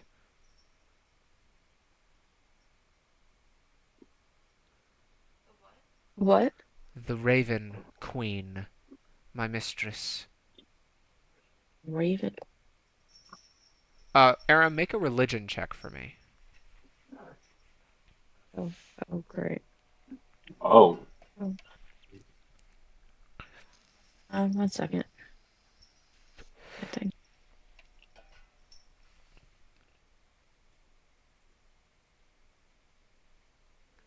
You.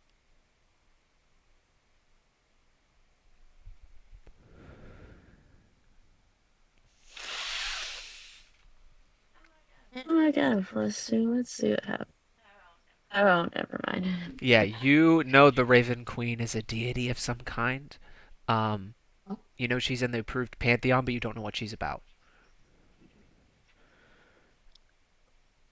He who was leans over the glass case and says, "The next time that you and I meet, this will not be the way this conversation goes. I ask you to please reconsider." And you turn, and he's gone. You consider what? That's all he said. He's gone. Okay. You guys all meet up outside, and you guys can Like a discuss. question about this, even though it doesn't have a lot to do with me. Yeah, go ahead. Oh, sorry, it like buzzed out again. My Wi-Fi in this apartment building is ass. But I was wondering, like, he says like that give your life over. Does that necessarily mean die? It's hard to imagine what your life would be without life. Well, like if somebody's owning your life. It's hard to determine what he means by that, but it's safe to assume it's nothing good. Okay. Yes, Michael. can we know like what is in the glossary? Like, can we like have this as genuine knowledge? Information that's safe to act Or, upon. okay, so it says in the glossary that the Raven Queen is the goddess of death who governs the afterlife, renowned for her peaceful, calm nature and guidance. She is also known as the matron of a graceful death. She It's governs just she governs over the transition between life and death and ensures that it's a one-way road. so. Hmm. So she wants me? It's what it would seem to be. If he who was wants you, then she certainly does. If he really is her servant. Or I wonder if he's telling Aram, give me your life so it'll be a peaceful transition rather than the other way it could go. Here's the glossary. It's in helpful links. Thank you. You guys all meet up outside, and where are we off to next?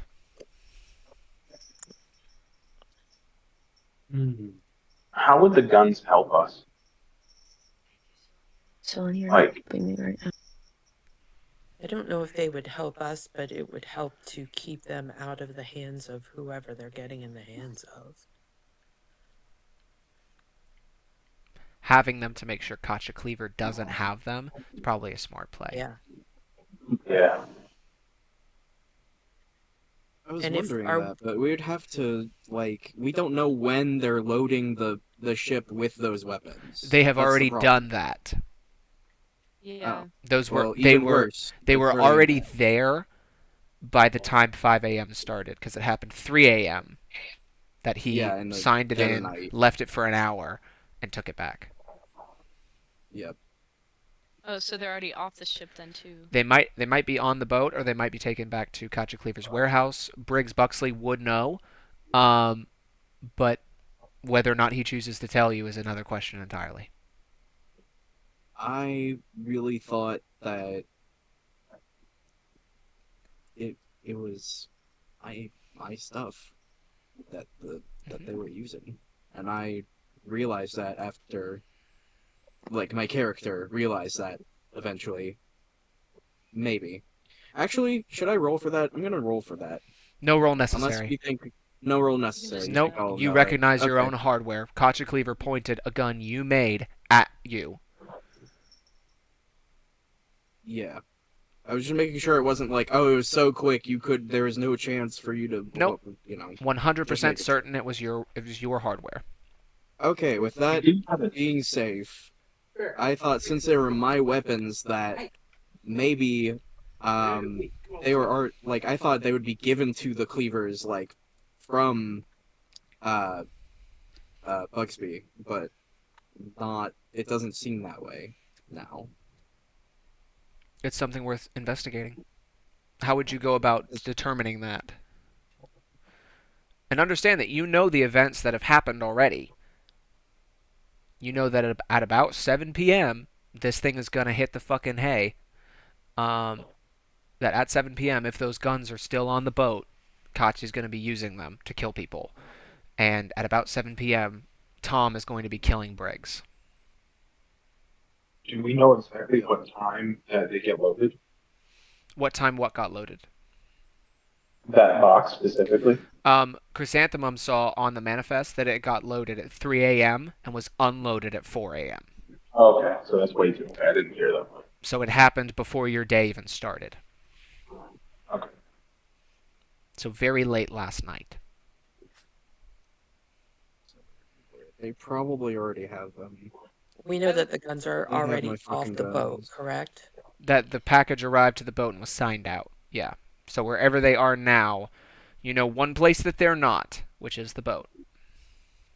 But we only know that the shipment was signed back off the boat by Buxley. By Buxley. We don't know if anyone went into that box and took guns out while it sat on the ship. And that's correct. You don't know that. I have a question. Yeah, what's up? This might be dumb. Why uh, are bounds not in the index of the glossary? Because your bound are not big enough people that a glossary would bother recording them. Okay. Your bound are kind of nobodies. And the whole point of this is that you're going to be able to do detective work and figure out all the shit about your bound. Okay. Here's a dumb question. No, it's not a dumb question. The only dumb question is the one you don't ask. All right. I think that we should probably investigate the Cleaver's place. Just Like because their that might be where hideout? the guns are. I mean, we know where the hideout is. It's like the butcher's is a cover up for it. Right. And does So Bonnie have that card? Yes, you have a card from Katja Cleaver. Signed by Katja Cleaver, no less. but we go there and then what? Okay, that's like the whole basis of anywhere we go. I guess I guess I And I then have what? problems. Fuck it, we ball. Are we going to the Cleavers? Fuck it, we ball. Oh my god, that's just, I don't What think is the Fletcher would cleavers? agree that's a great idea. He would probably advocate against that. What is the cleavers? The Cleavers were the gang of Orcish immigrants that unloaded on the ship last time. That they shot everyone. The Cleavers are Orcish immigrants led by Katja Cleaver. Oh, The fuck it, we only ball. the only other thing that I could come up with if people hate this plan is to use the signed thing as clout because obviously Briggs Buxley knows what happened to this. We could go back to talk to him and be like, hey, I'm working with the Cleavers. Where the fuck did that stuff go? They need to know. I can't do that, but like, Well, no. You also don't want to go to the butchers either, I imagine. no. Briggs I'm part of Buxley. the South Street Union. They're like the main enemies. I'm just me Why is like that name waltzing familiar? in, hey Cleavers, I'm here to their hideout. This is Yeah. maybe I don't know. Briggs was the halfling that Fletcher spoke with, who is the head of distribution for the South Street Union.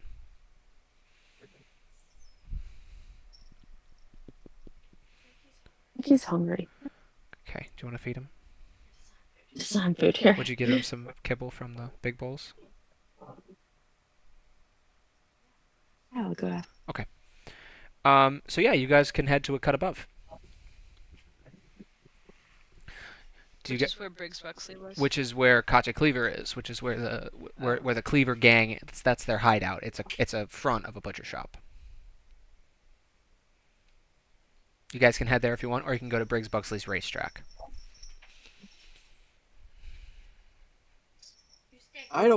I'm Fletcher and I are both afraid of. I don't want to talk or interact with Briggs because he fucking dies. He bites the bullet. And I don't want to interrupt that. I don't want to get in the way of him dying. He doesn't die until 7 p.m. Yeah, I know. So I don't want to get in the way of that. So I want to avoid him. And then You want Briggs to hopefully, die? yeah, Is it's he an not act of abound? good. He's Not not abound. abound. It's Tom Keeley's abound for me. So is Paracelsus, and then a third person that we're not going to worry about right now. So, where's it gonna go? God, I hate my own brain.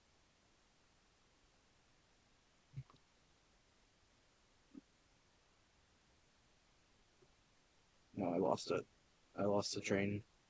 Train's left.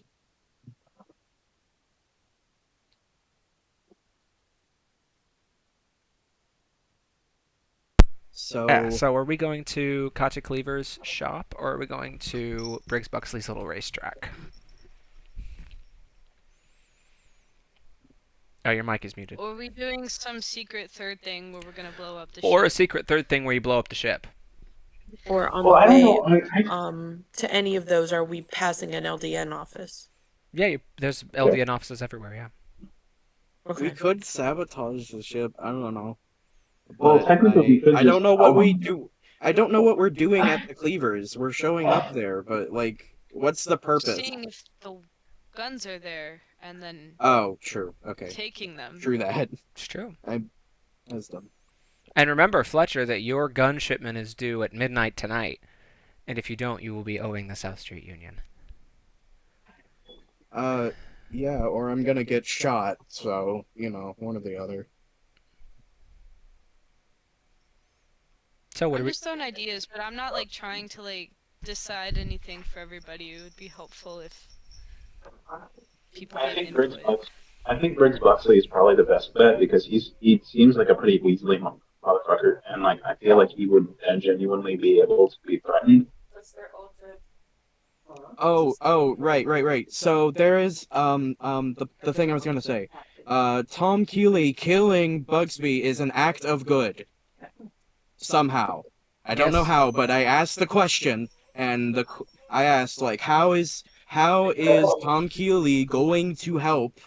Help me help him. And part of it is him being murdered. That's when I figured out the information of him being strangled. Yes. That is an answer. So That was an answer to your question. That was a force of good. yes. But that still happens even after you and I had talked to him before. So us talking to him. Oh, she's cutting out. Oh, for Wi-Fi. Once more. Okay, so Release me! free me. So but like that happened even after you and I had talked about him or talked to him. So why would us talking to him again change that? I'm not afraid of just talking. I'm afraid of certain things being said. I don't want to tip him off to anything remotely related to, oh, he might be in trouble. I don't want him to like ditch town to avoid Tom Keeley. You know what I mean? I don't want it to be like, we have dirt on you, and then he fucking bails or something. And Or I don't want to butterfly affect this motherfucker. would it be better if Fletcher wasn't involved? I don't. For the initial He knows what talking, Fletcher it is. depends on what we're talking about. What are we talking about? What would we talk to him about? Where the That's guns are. that's Because I liked what right. Vicky was saying earlier about using the Yeah, clout. the Also has a type. True, if you go at that angle and you're not doing the shouting the secrets in the strip club, then yeah, where the In the guns race, are? Mm-hmm. it's I like feel like also a that strip would club. They're tip like them off, strippers right? there. there's prostitutes, but that's anywhere.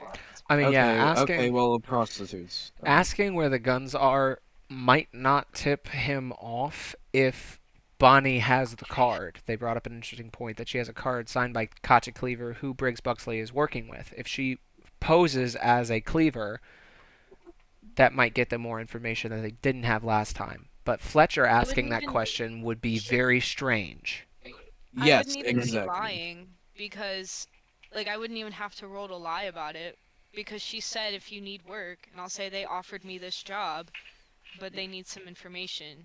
Right, the business Yeah, card. I would say Yeah. that you having an artifact helps your story, but it would be a lie because she It's did not a not lie. offer you work yet.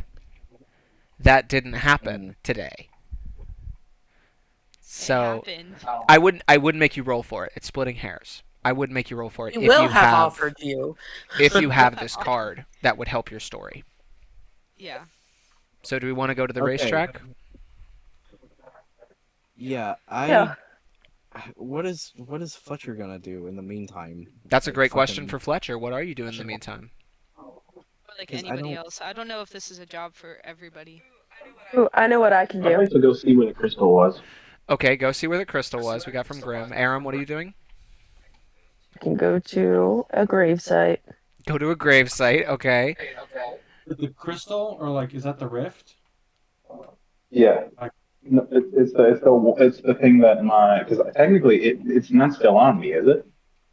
It is Because not still on you. No, that's one of the few things that are not. Hey, jog. But I ain't going for a walk. Okay. Okay, we've got that. And so who is going to a cut above? Chris is going to write down everything she knows about this bottle of wine and stop by an LDN office and send it to Rebecca and ask her how that works with what she knows about the people who died after the Opera House opening. Okay, clever. After she drops that off, I'm assuming she can glom on with whoever else needs a pair of hands. All right, so we are sending Pair Chrysanthemum. of paws. You can send off that LDN message to Rebecca Sinclair. Okay. And Bonnie, what are you going to a cut above? Not a cut above, but wherever Briggs is at like that. Going to the betting track. Chrysanthemum going to the betting track. Grim, you are looking for the fragment of memory at the Rue Morose. Yes. Uh, Can we Luci- just say that I did it earlier? yeah, we can say you did it That earlier. wasn't You open the cabinet and it's gone. great. It's Sorry, you're not it's just going not out. where it was. That you have already found it and absorbed it. You have that memory now, and so it's no longer there. Just want to make sure. Okay, Lucius, where are you going? um, I don't know. I think he might just kind of go to the racetrack. Betting track. Fletcher, what are you doing in Yeah. the meantime? You're the one who is having trouble deciding whether or not you should be at the betting track. I won't be at the betting track. I can see what's going on with the cleavers, or I'll follow Grim. I don't fucking know what to do Okay, right now. so we got 3 stories. Let's go with Aram's first. Aram, you and Francois are in a graveyard. It's at the middle of the morning. Just seeking things You're out. seeking things out. We can't do anything. You know? You're seeking things out. Things are on a little high alert on the graveyards. especially after you've been caught earlier this morning. Um, And I have flowers. yes, you can pick up some flowers. And as you're meandering Steal them off through, another grave. you see that there is a mausoleum in here that is one of those large crypts that steps down into. And further down, you can see that there are some brickworks missing on the far wall. Like Brickworks. missing bricks, like the wall might be loose. Okay. Francois sort of looks through and says, "Oh, mes amis, perhaps there are some shinies hidden back there."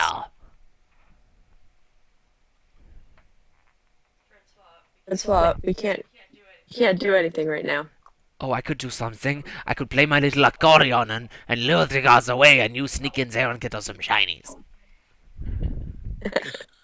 I don't know. We could seek things out, but we have to come back later. You need to act normal. It is daylight. Have you ever noticed we only do things at night? Yeah, it's boring Exactly. though. It's Exactly. boring. It's really, Like he's just, like not French anymore. He's it's really fucking boring, actually. Yeah, but you notice that there is a mausoleum that appears to have some sort of entrance into an underground section that would, if you sort of fuck with those bricks a little bit, might peel back. I touch them. Are any of them loose? The mausoleum is locked. You would need to pick that lock to get in there. And I look at the lock and like investigate it. Yeah, sure. Roll investigation Kind check. of lock is it? Roll investigation check.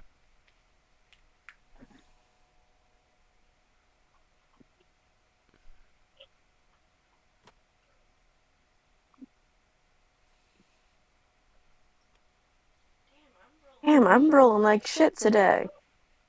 7. It's enough to know. It's just a normal padlock. What does that mean? Like it's Just a pretty I don't know my chunky, locks. just a pretty chunky looking padlock. You can get in there and you can. Does it need a key? A key would open it, yeah. Okay. But you also have thieves' tools that you could try and pick this lock.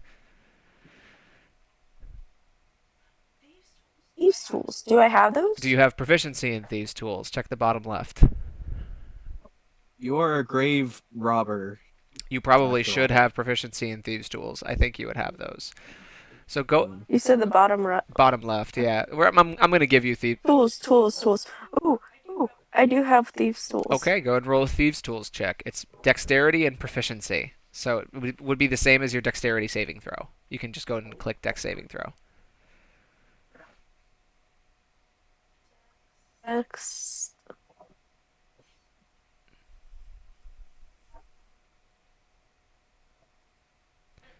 Nine. You stick one of your picks in there, turn it, and your lockpick snaps in half. Fuck. Yes, not. But now you know that this exists. Where can I find a new thieves tool set? You didn't break your thieves' tools. You just broke one of the lockpicks you have. To do another check would mean a higher difficulty, because you have to dig out your partially broken tool to try it again. Oh. Even if I come back at a later time. The pick will still be in the lock. Unless you bring somebody else along who has thieves' tools. That's correct. Does anyone else have? No, they're not there with me. Who are you talking to, mes amis? Ooh, wait, he's got thin little fingers. Oui. You pick the lock? Francois is going to try to pick the lock. He is not proficient with thieves' tools, but he's going to give it a shot. But he has thin little fingers. He pick out the. Francois rolls a 12. He manages to get the lock open. Damn, Francois. I my told man. you, I am a master worker. Okay. And yeah, What did that do? it opened the door to the mausoleum. You could head down and further investigate that little fucked up wall. Okay. We go inside, but we close the door to the mausoleum. Yep. Francois comes behind you and closes the door. You guys sneak down. This brick wall is It's got some bricks missing, and you hear the sound of running water behind it. Running water. Running Where does water. it lead to? Uh, Make a Ah, perception check. Don't be a dick.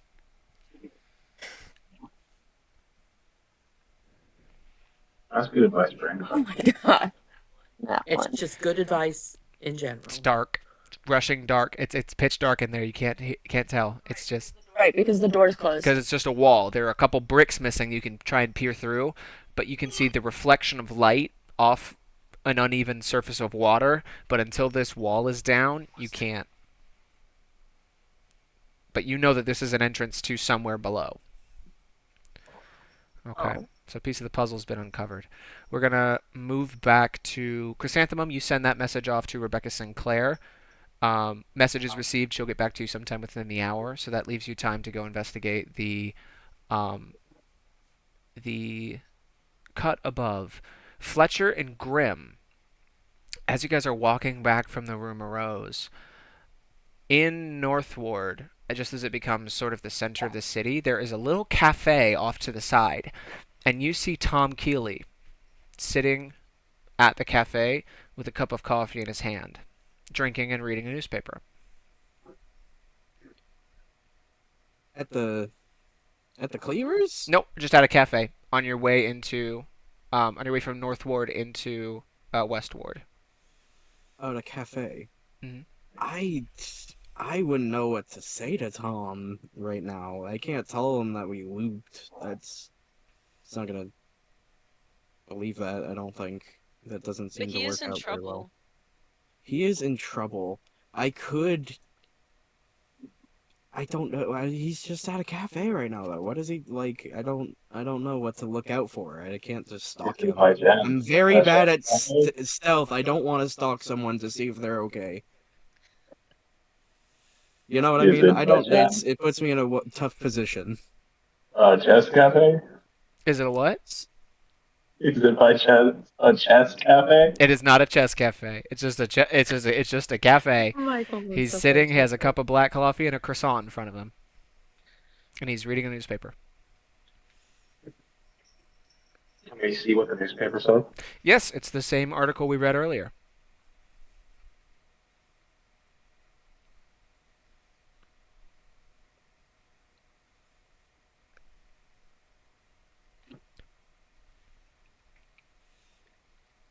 I mean, it's like I don't know what telling. I mean, it's like I could tell Tom about like I know the the cleavers are on the ship or something and they have my guns, but I don't know what that would do. I don't know if that's even a good idea, I to mean, be it wouldn't honest. be a bad idea.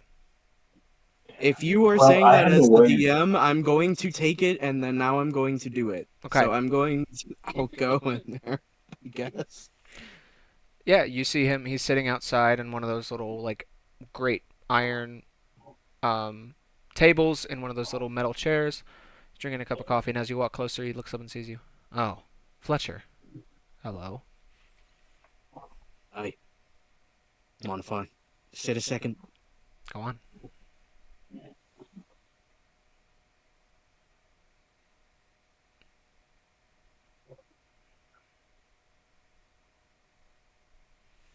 Brigsby's Buxby's a slimy rat bastard. I know. Wow, that didn't take much convincing, did it? You already knew. Nope. That's great. I also know something else.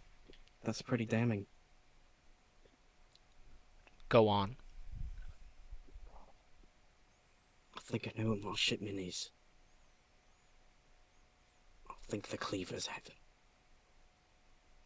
Are you telling me, Fletcher, that you lost our shipment and it wound up in the hands of the Cleavers?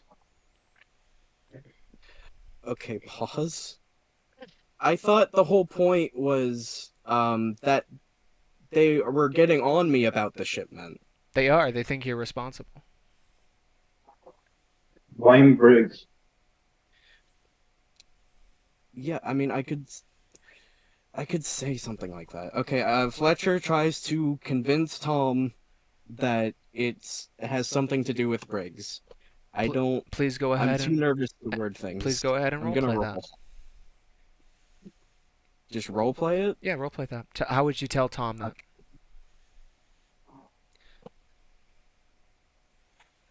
It's Bugsby.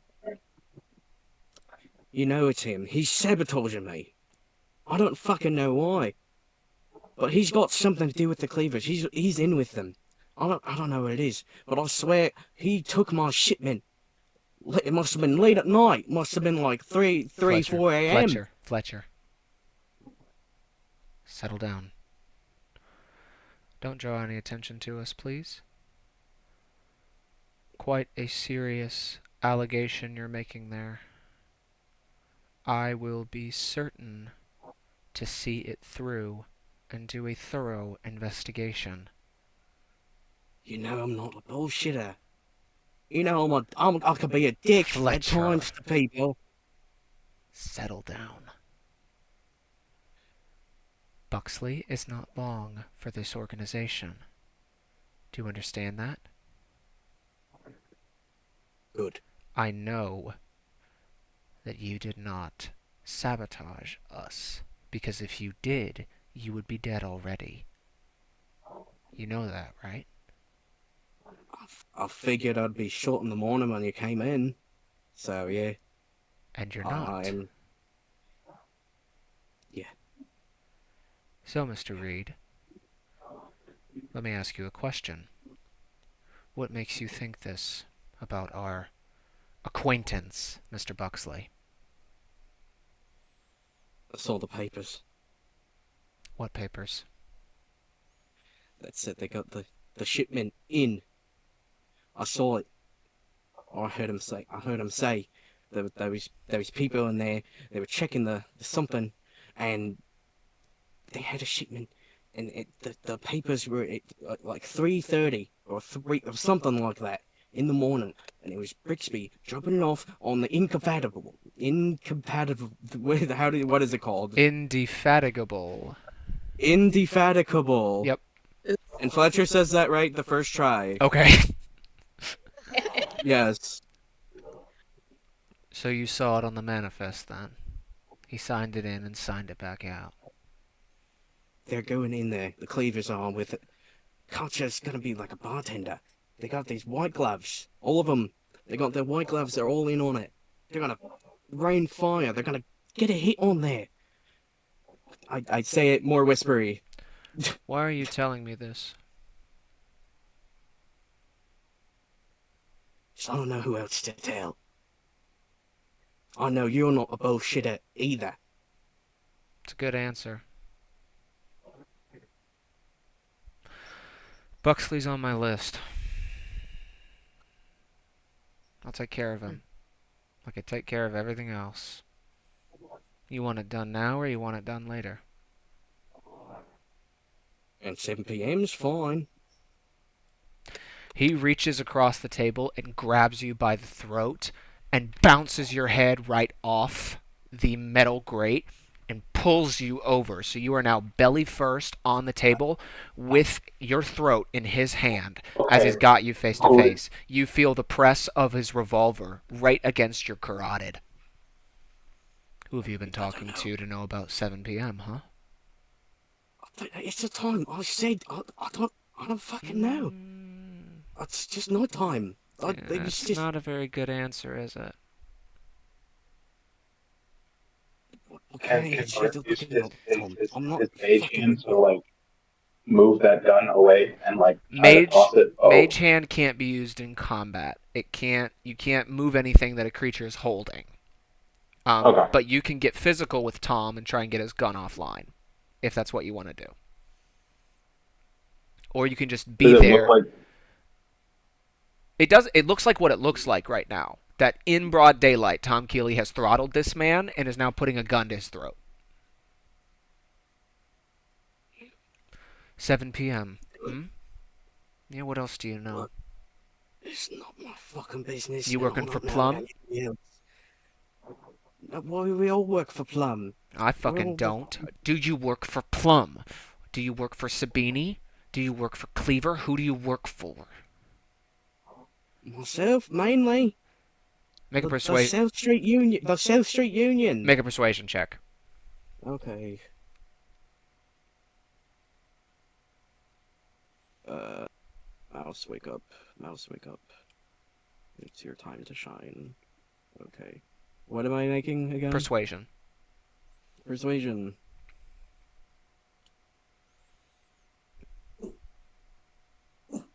Six. A 6. Tom Keeley goes, "You listen to me and you listen good. You tell whoever signs your paychecks that what I do in my free time is my fucking business. I don't care if it's Plum. I don't care if it's you. I don't care about what you're doing at 7. I don't know what it is. I don't care if you don't care. The question is, how did you know?"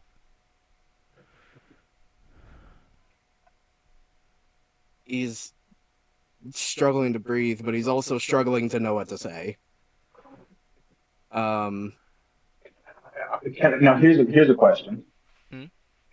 Can I use Mage Hand to put telekinetic voice on this? Certainly, yeah, you can use telekinetic voice. So what I'm gonna do is I'm gonna try to use that to like give him an all-seeing voice that tells him um it was one of the ancients that told him. It was one of the ancients that told him. Make a deception check. I One really of hope this works. the I really ancients. I'm a +1 An deception. Great. insane play. Go ahead and make a deception check. I got a 6. We're rolling horribly. Oh my god. Hey, remember when foreshadowing? Remember foreshadowing? Why did you Tom have to mention a time? Tom has got you with a gun to your throat, hears that voice in his head, and hits you in the side of the temple as hard as he can. You take let's go ahead and roll for this.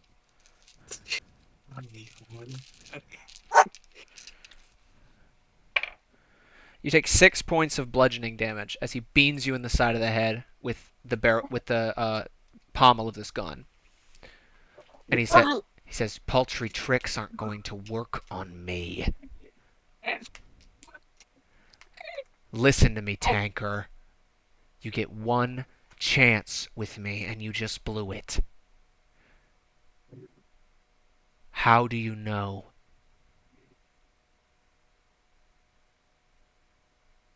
You're gonna think I'm crazy. "I already do." Fine. I saw you do it. "Saw me do what?" Kill him. "How'd I do it?"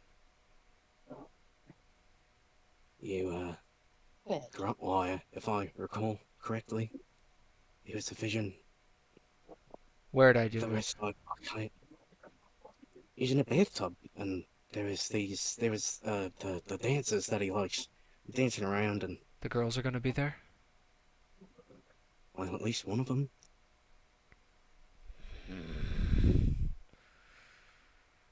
"I hope I haven't made a mistake with you, Reed." He shoves you back into the chair, stands, holsters his gun, reaches into his wallet and pulls out a couple of coins, throws it on the table, and walks away. Is that for his food or for like? He paid much more than was required because he's put a beating on this furniture in tossing you around. Okay, understood. That makes sense. And Tom has walked away. Okay. We are going to meet Lucius, Chris, and Bonnie at a cut above. You guys see it on the boulevard. It's this modest Is it a cut looking. above or that range? The Are you guys going to the cut above or to the racetrack? I thought we wanted to talk to You guys want to talk to Briggs? Briggs. Okay, yeah, you guys go to the racetrack instead. Across the street is Oakley Stables, and to the other side is the betting track. You guys pop open this door, And inside, you see Briggs, and he is sitting with a Goliath woman who is very tall and strong and burly, and a tiefling girl, both of whom are dressed in bikinis and almost next to naked. There's a hookah pipe, there's a lot of drugs, there's a lot of gambling happening here. Again, that LDN machine in the corner as people are moving names on a board to positions to represent a race happening elsewhere.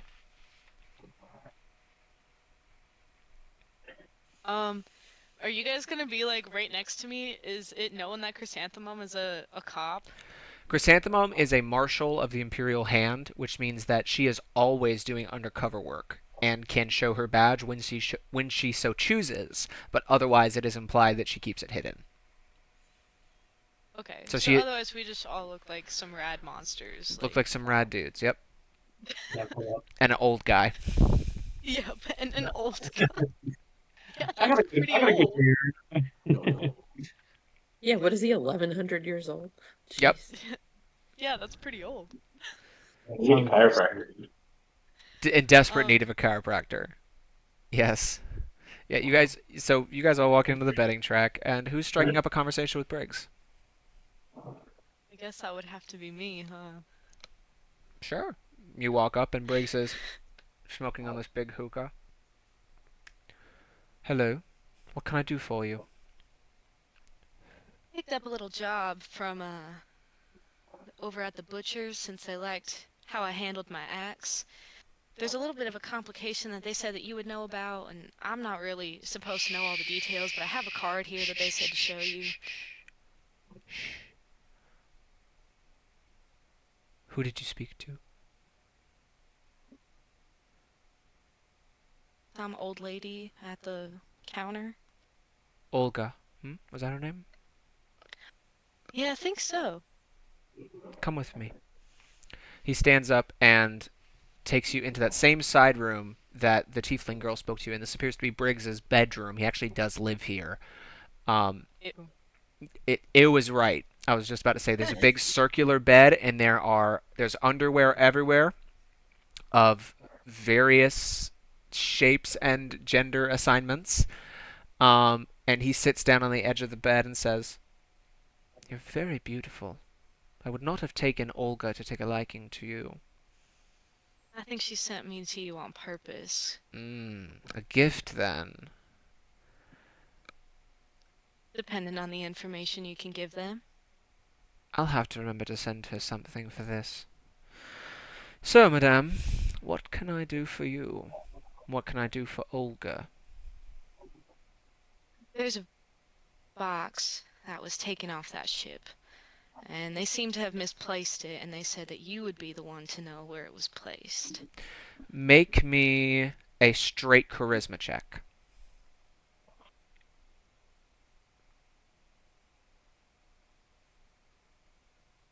Help. So click on so charisma, you'll have the number and the modifier. Oh, I see. Just click on the modifier. Come on. That was a 9.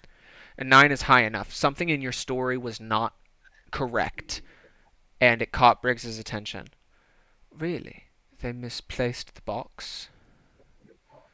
I don't know all the details. The They just agreement was sent not me. to take the box, it was to take the contents within. They ought to be with Olga. Was there some miscommunication? I suppose so. I can tell her if that's all you'd know. But if you knew anything else, then I'd be happy to let her know. Very intriguing. What does Katya make of all this? Katya? Yes. Was that the young woman next to her? Well, younger. Yes. Her granddaughter. Ah, that makes sense. They look very similar. She didn't look too happy, but she let her grandma do the talking. I guess she had started talking to me, but then got a little upset, and so her grandma just took over that conversation. I honestly didn't want to be talking anywhere near her. She seemed to be pushing people out of the way and yelling about. You're new here, aren't you? Is it obvious? Frightfully so. Understand that I am acting out of the bounds of my institution, and it would be in everyone's interest if this incident were to keep a relatively low profile until such a time as that would be waived. Do you understand what I mean when I say this? I think that's why they sent me, so that way I would be more of a distraction than what's going on right now. Tremendous. Well, do inform Olga that her assistants, Kyrell and Tiberius, picked up the weaponry and ought to have deposited it at the shop. And if they haven't, well, that's an interior matter and something not of my concern. I'll definitely let them know that.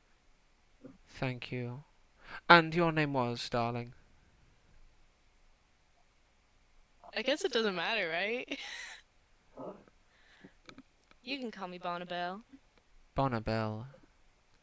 Very intriguing. I hope to see more of you. Much, much more. Be gone. I'll see you around. And I give him a wink. Is he gonna stay in the room while I walk out? Mm-hmm. He wants to look at your ass. Okay. Is there a way that I can tell the other girl that maybe she should take the night off, that I'll take care of it tonight? Make a deception check.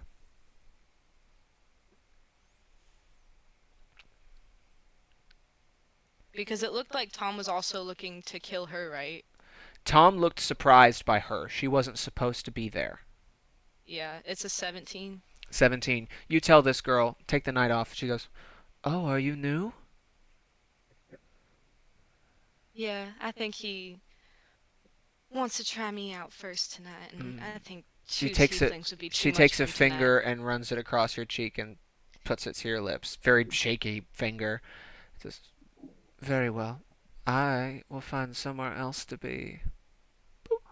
And then she staggers off. You do that, sweetheart. Okay. Very well done. Yeah, you got some good information out of Briggs on that one. And you speak with Chrysanthemum and Lucius about that?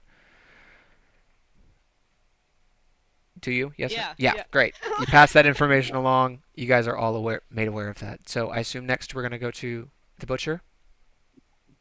I still have the card, right? He didn't take it. No, we just took a look at it. Okay. Okay. Aram and everyone else, you guys all stack up and meet at the cut above. This is a small, almost like a strip mall kind of. It's just in the space between two buildings. It's got a couple more floors on top of it. But this is a butcher shop that's about 20 feet by 30 feet. Um, Pretty sizable, but like not. It's not a warehouse or anything. There is a couple chairs outside that you see a bunch of orcs here, and they're speaking in Orcish. This is a place where there are a lot of Orcish immigrants, and this is where they come to have lunch and chit chat and play marbles and do whatever else in the company of people who speak their native tongue.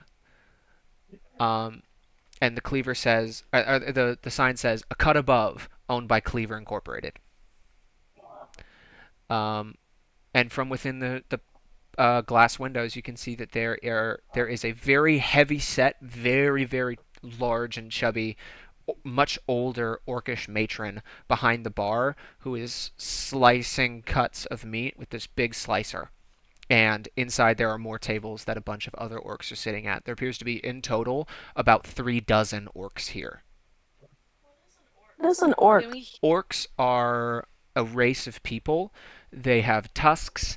Their lower teeth show up over the top of their mouth. They have tusks. They have usually between like a dark brown or a green skin tone. Most classical orcs are depicted as being almost like a neon lime green. So it's Shrek. Essentially, yeah, close to Shrek. They have drawn up tusks and big pointed ears. A lot of people theorize that orcs descended from an offspring between dwarves and elves, that's what began orcs, but there's not really any evidence to support that. Is there anything we could hear? Just because my languages apparently I speak Orc. Yeah, you hear a lot of them chit-chatting outside. Most of the chit-chat is about how the day's going.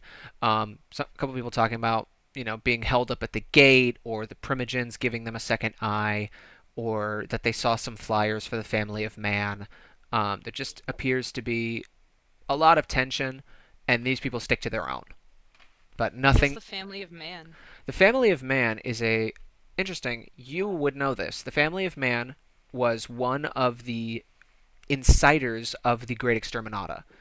They are a human supremacist racial faction. They operate out of Karn, and they're human supremacists.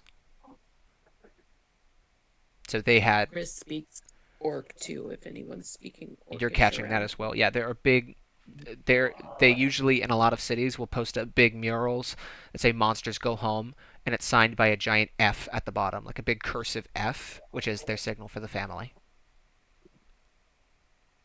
Word. So these are essentially like fantasy Nazis. Ooh. Yeah. So do you head into the butcher shop? Again, it seems like I'm one of the only people that can. I'm about to say if you guys want to all jump in here, you're welcome to. Chris can go in as well if she speaks orc. Yeah. Mm-hmm. Yeah. Yeah, I'll go Do I first. have like, come on, I have cooking utensils. Can I act as if I'm going there to shop? Yeah, you as a Gith appear green enough that a lot of people give you sort of a weird cockeye, but you can walk past them with no difficulty. All of you, in fact, are considered to be monstrous races except for Fletcher. So you all would be permitted entry. There is a kind of bigger orc that's sitting by the door. He's like that mob bouncer that's just like a really tall fat guy. So as you sort of walk in, he stands up and gets in front of the door and says in Orcish to you, Bonnie, or Chris, whoever's in front, haven't seen you before. Sorry, I'm new. I was chopping some wood outside of town. I'm a little clumsy, so I got some scars here. But I was told by someone coming in that I could come here if I needed a job, and I'm a little low on coin right Are now. you holding out the And I hand card him to the card. him? Yeah. Takes it, snatches it from your hand, and looks at it. Wait, Katya sent you. I guess that was her name. Again, it was before I even came in. Katya sent all of you. Well, they were with me at the time. I assumed they could come. Oi, Katya! And he calls for Katya. And you see walking from the back of the butcher shop is probably one of the most wanted people on the Venetian coast, Katya Cleaver. She just walks in. She's wearing plain shirt sleeves, and there is a white glove sticking out of her pocket. She leans over the counter. What? These people, they said that you gave him a job. I didn't give him a job. But this girl has a card from you. She does. Jumps over the counter, walks over to you, and takes the card from her bodyguard and says, I don't remember giving this to you. And she's saying all this in Orcish. I don't remember giving this to you. Got any friends that would have given it to you? Or would have taken it from you to give to me? Who are you? I'm just someone that has been living from camp to camp, Hey, and I could really find a place to settle down. hey, Dom, frisk him. And Dom, the big guard, moves to frisk you guys. What does that mean? He's going to search you for weapons. And Well, when he gets to Chrysanthemum, you know that he's going to find her badge. And my gun. And her gun. So the gun is fine. it's searching Bonnie right now. I can Um, start distracting him, but I don't know how you would hide it. Unless I just, sorry, fake a coughing fit and hand over my mouth, just kind of try to duck out the door like I'm gonna throw up. You could and do hop that. away. I mean, I could stick it to the ceiling with my hand. You just hand it to one of us. Hey, can't I pickpocket it once? You could pickpocket it out of Chrysanthemum's pocket, yeah. We just all have to pickpocket it Can't from they? each No, no, no. other. How about this? I'm getting searched before them, before Chrysanthemum, and then I pickpocket it out. Some magic. Some, now you see me type shit. No, I was Yeah. you have gonna to sit say in it's that like car that. and- Like throwing yeah, the card the around. original- Yeah, let's do that. So, move's He's all done. slow-mo. Move's done with Bonnie. moves over to Grim and starts lifting up iron plates, searching inside the chain, and he ends up taking your sword out of its sheath and has it in his hand. No weapons in the shop, I'm afraid, friend. Moves over to What Aram. about me? You have him in hairpins. Oh, So he I didn't forgot I did he that. didn't take the hairpins. Moves Oh over my to god, that was Aram, Eain. starts searching him, and takes your rapier, which is Oh, that's actually my skeleton guy. no weapons in the shop. Francois. Francois. No weapons in the shop. He's holding the sword, so you can't call for Francois. But Francois is Oh, outside. wait, can I just show you?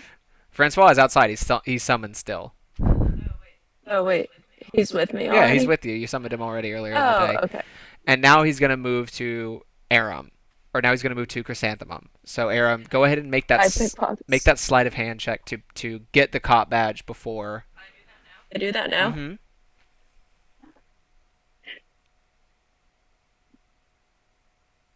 Yeah, because he would 21. know exactly what pocket she kept. 21. Yeah. God. You reach right in her coat pocket as you're sort of turning away from Dom. You bump shoulders with him, and it's in your hand now. And Chris, you feel it being lifted from your pocket. Dom frisks you down and pulls out your gun, Chrysanthemum, and says, "Good piece. You robbed this off a cop? Yeah, a couple years ago, Fuck the pigs, am I right?" right? Opened it and shoves it in his coat pocket. So now he has two swords and your gun. And Lucius, are you there as well? Wait, I thought I was pickpocketing it.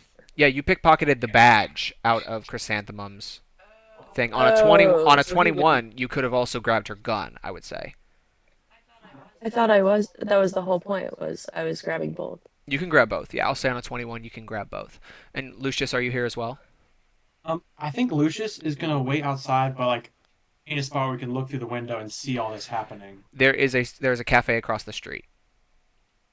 I think Lucius would just kind of be out there, Yeah, got a coffee or something. you get a coffee and let's go ahead and mark off 1 silver from your gold. So take a gold, break it into 9 silver, and you will get your change back.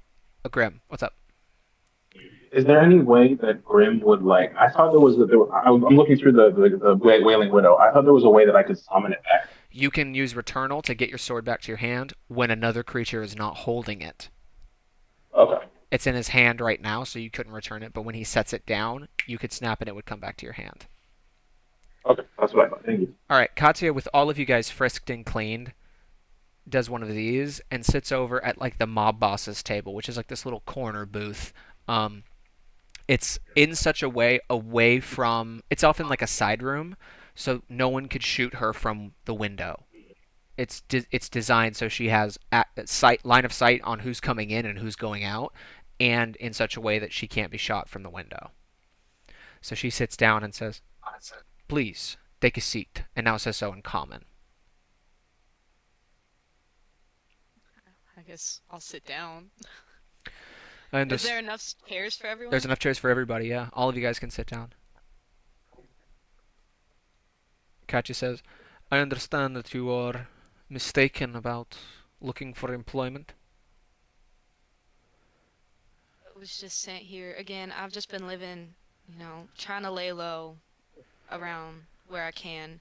And when the first job offer got offered to me, I kind of jumped on it, but I didn't mean to cause any confusion or commotion over here. There is no confusion. The cleavers do not hire um your kind. The green one, perhaps, but the cleavers, all of us, we work in different industries. You understand my meaning? Duh? Would she? She is implying that obviously this is a criminal faction, but because of the way they operate, they hire exclusively orcs. Something about your story does not add up. This is indeed my signature. She takes the card from you. But I'm a little curious about its providence. Do you understand? I mean, I would be confused if I didn't give someone something I signed too. How did you say you came by this card? Did an orc give it to you? He was green and had tusks. Curious thing indeed. You see, we are at a critical juncture. We have been planning a party, shall we say, for a dear friend of ours, a man, and this man, his interests do not align with ours, and so we must rid him of his station. So this, do you understand what I'm getting at? I know about parties. I don't know if you know anything about this one, friend. And she puts the card down on the table on her side of the table. Think you might be a little surprised. Hmm. What do you know of a man named Fletcher Reed? Fletcher Reed? Duh.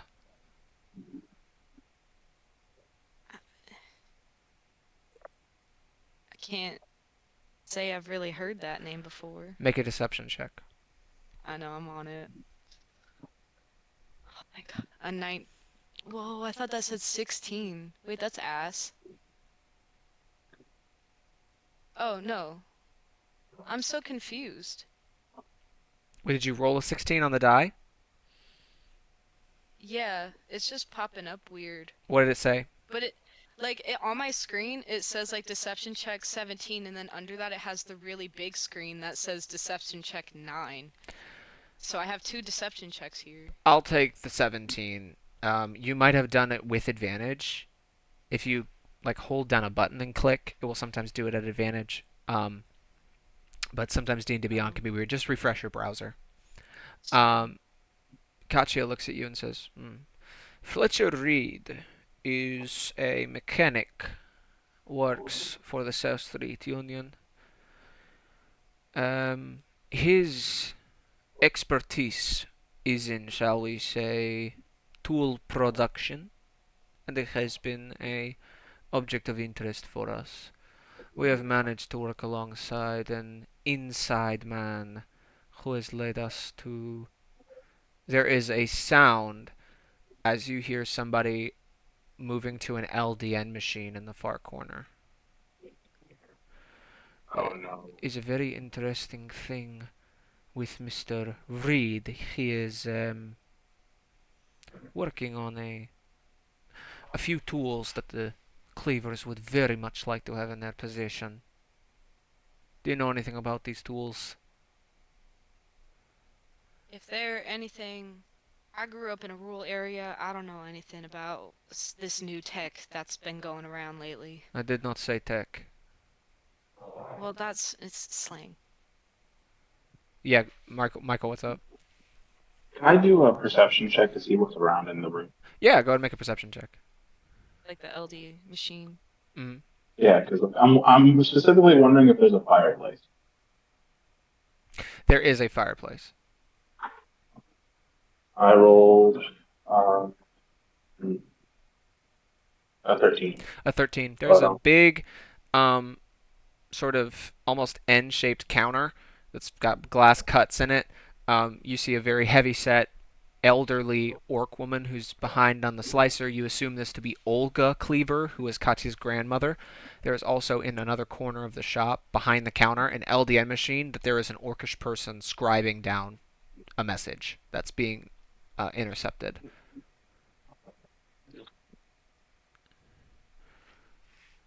A very interesting proposition. So, some orcish man sent you to me for a job. What employment are you looking for? Mere paycheck, or do you have interests that would align with the disintegration of the South Street Union? What do I know about the South Street Union? Okay, make a history check. Grim, you find that fireplace. It is in the same offset room you are, and you could see from the outside of the building there was a chimney. okay. And it's lit? It is not lit. Okay. A 9. A 9. The South Street Union 20 years ago was an honest to God union. Since that time, it's now become a criminal enterprise. More than that, you have no idea. But they're not like a gang or They are a anything. gang. They are a gang. They are a gang. Absolutely, 100%. They own a majority of this town, um, simply by buttering the right palms. So, Look, I'm just trying to get a few more coin in my purse, but I've handled a few bounties before. I think I could handle a few more if you needed that. mercenaries. Perhaps there is another place that would suit your interest better than this. The orcish person who has transcribed the message walks over and gives a message to Olga. She looks down at the message, cocks an eyebrow, looks up and makes eye contact with Bonnie. And she moves out from around the counter and is slowly making her way to your conversation with Katya. I have no use for mercenaries. You would do well to leave me now. Well, thank you for your time. Certainly, certainly. Do you get up and leave? Um, I don't know why that old lady. I thought she was coming around to talk to me. She is. She's coming around to show a message to Katya. Oh, after staring at me. Mm-hmm.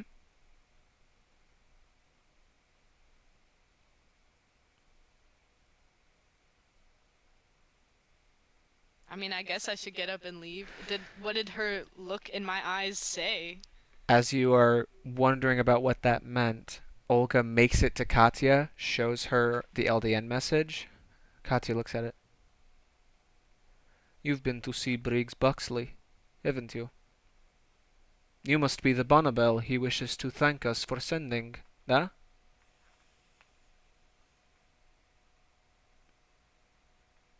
You I like have tieflings. you have a very long nose, Miss Bonnabel. I don't think it's that long. Are these your friends, then? Come to take the price on my head? What? A price on your head? Don't play dumb. It is unbecoming.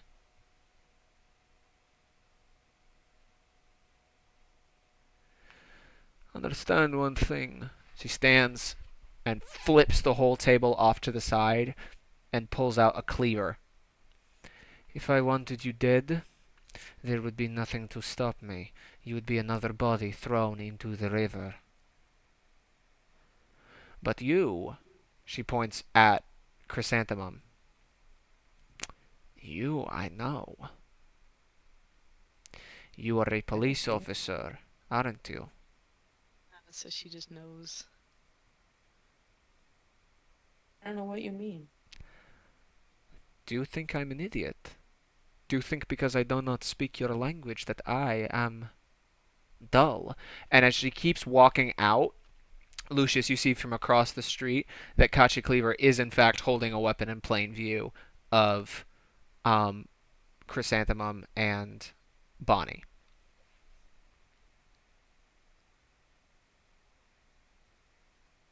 Oh, your mic is muted. Are there people outside the shop? Yeah, there are orcs outside the shop, yeah. Like how many? Again, in total, probably 3 dozen. Just random people. Many people. I probably. Hmm. If I go over, she is gonna see me. She's gonna see you too, yep. She can see out the window to like where I am, or like. She could see out the window to you. You haven't caught her attention. So can I walk out of the view of the window and just kind of slowly make my way towards the door, and just if I hear a noise, I can just go in and help. Yeah, you could jump in and help for sure. You could be ready to go in and help. Make a perception But check like, for me. okay. Perception. Natural 20. Natural 20. Okay. A natural 20. There's a +1, so. 21. No, you pass on a nat 20. I'm trying to think of how cool I want this nat 20 to be. You see a patrol of police officers moving around the corner, a patrol of beat cops. And there are two beat cops on either side of a human guy in the middle. He's not wearing the same regalia that the other police officers are. He's a human. He's wearing an open shirt buttoned to here and an open vest and the matching slacks. And there is a big ass shotgun on his belt. Big old double barrel shotgun sawn off on his belt. And he's got an axe slung over his shoulder. The sides of his head are shaven and he's got a big slick pompadour moving back in the center of his head. You see in the opening of his collar there are burns across a majority of his body. Like third-degree burns that have healed. His fingers are fucking gnarled, and he just looks to be this really fucked up looking guy. And there is a police badge hanging on his belt. And on that nat 20, you see this person and recognize him as A Bound. Not your own, A As a Bound. bat. And these cops are about to walk right past the butcher shop and not see Katya Cleaver in full view of a weapon threatening and intimidating people. So, like, as they make their way over to me, I'll, kind of like, run up to them and say, "Oh, officer, there's someone with a knife in that butcher shop." Oh, no, no, probably not say that because there's gonna be knives in butcher shops. I'll probably say, there's people being threatened in that butcher shop. Go look in the window or something Make a like that. persuasion check and do so with advantage. Persuasion, persuasion.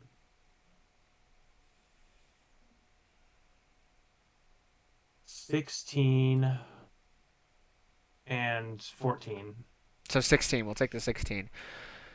You are talking to this cop in the center and say, there's someone threatening in there. And your eye flicks down to the badge at his belt and you see it says the name Gleason on it.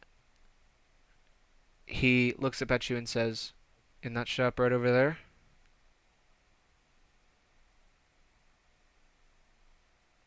I feel like I know a Gleason, but yes. I'll take care of it. Unholsters the shotgun and snaps his finger, and you watch as from a cut on his bicep, blood shoots up and forms the handle of a sword. And he now has a sword made of his own blood. Moves and he shoots the lock off the door, kicks open the door, and there is now a person in here with you. Chrysanthemum, you look up and meet the eyes of Riley Gleason. Yeah, man. He is your bound. Sweet. Katya turns to the sound of the gunshot, raises her cleaver, and with a big swing, her hand is completely cut off at the wrist. And Hers? Katya's hand is cut off at the wrist and falls to the ground. Gleason puts the gun up under her neck, spins around and has her, and he says, "Anybody move? Anybody? No. Anybody at all." And nobody fucking moves. Gleason elbows open the door, takes her outside, and throws her to the pavement. The blood sword disintegrates, and he handcuffs her with the one arm and gets it in her stump, like in the stump of her bone, around where her bone is fused, and now has her handcuffed. "Hey, thanks for the credible intel, mister. This one's good. This is Katya Cleaver. You know who she is?" Oh, I've seen a poster of her, I think, around town. Yeah. "What's your name, friend?" Lucius. "I'll make sure some of that reward gets to you. Credible intelligence buys a lot, you know." Picks her up, and Riley Gleason and these two beat cops have arrested Katya Cleaver. Well done. And none of the other orcs did anything? The Yeah. orcs are terrified of being in legal trouble. So a lot of them sort of moved off to the side. Gleason gave them a shot and said, "All right, if we're gonna fight, let's fight." That's funny. But nobody did It, anything. did the rest of us kind Oh of my trickle out gosh. with following Riley? You could follow Riley if you'd like. Yeah, you go back to the precinct. Okay. Is that what you guys want to do? I just don't know if anybody else trickled out onto the street with him. I'm gonna Do you, thump into Aram and take my gun back. Okay. I mean, do Yeah, we you know? collect the weapons. Do we? I mean, do we know that like capturing Katya is gonna stop the entire mission that they had? That puts a big old hamper on their plans. You don't know if the mission's going to go off still, but having the person calling the shots being thrown in jail day of certainly would. I don't know about you, but it would put a damper on my plans, Which is exactly what we were saying from the get-go, which is which is what you why were we want hoping to for from the do this. get-go. Yeah. And that But we wouldn't have still happened need on on any roll other than that nat 20. we Yeah. still Wow. need. Yeah, I was about to get fucking You were about to get cracked. cleavered. Yeah. Gotcha, Um, Cleaver.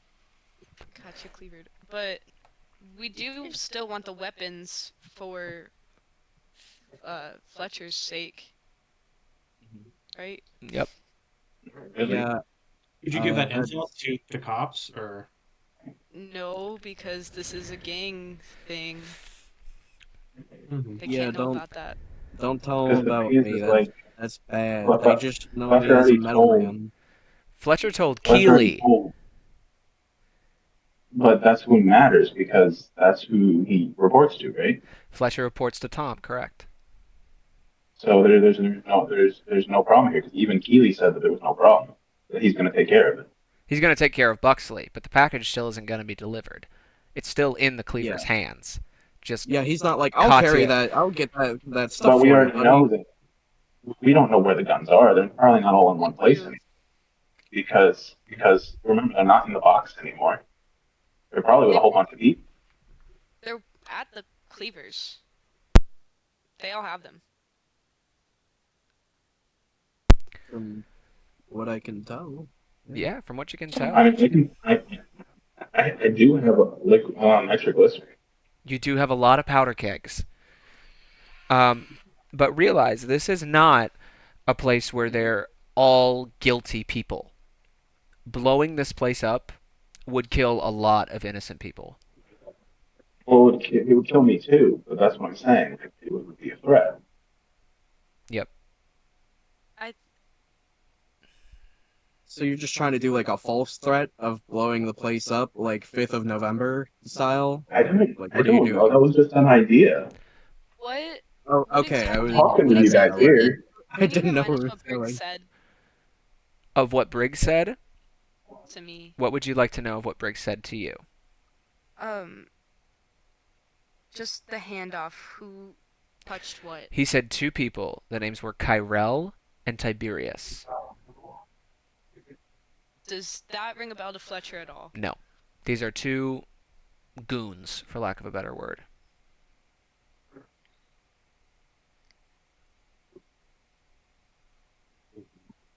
But Gleason does have Katya and is making his way to the precinct.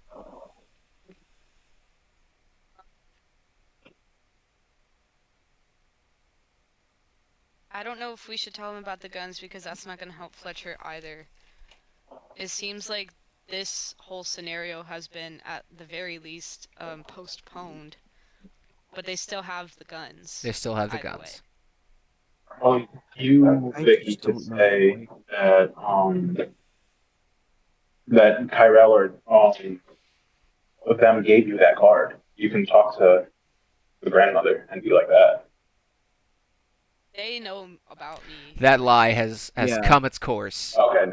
After Yeah. what's Never just mind. happened in the butcher shop, you guys are lucky you're not dead. So these orcs are going to shove you out, and you're in the street.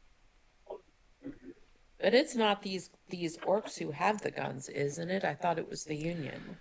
The Union was supposed to get the guns. Whatever Briggs did with the package, it wound up in the Cleaver's hands. Okay.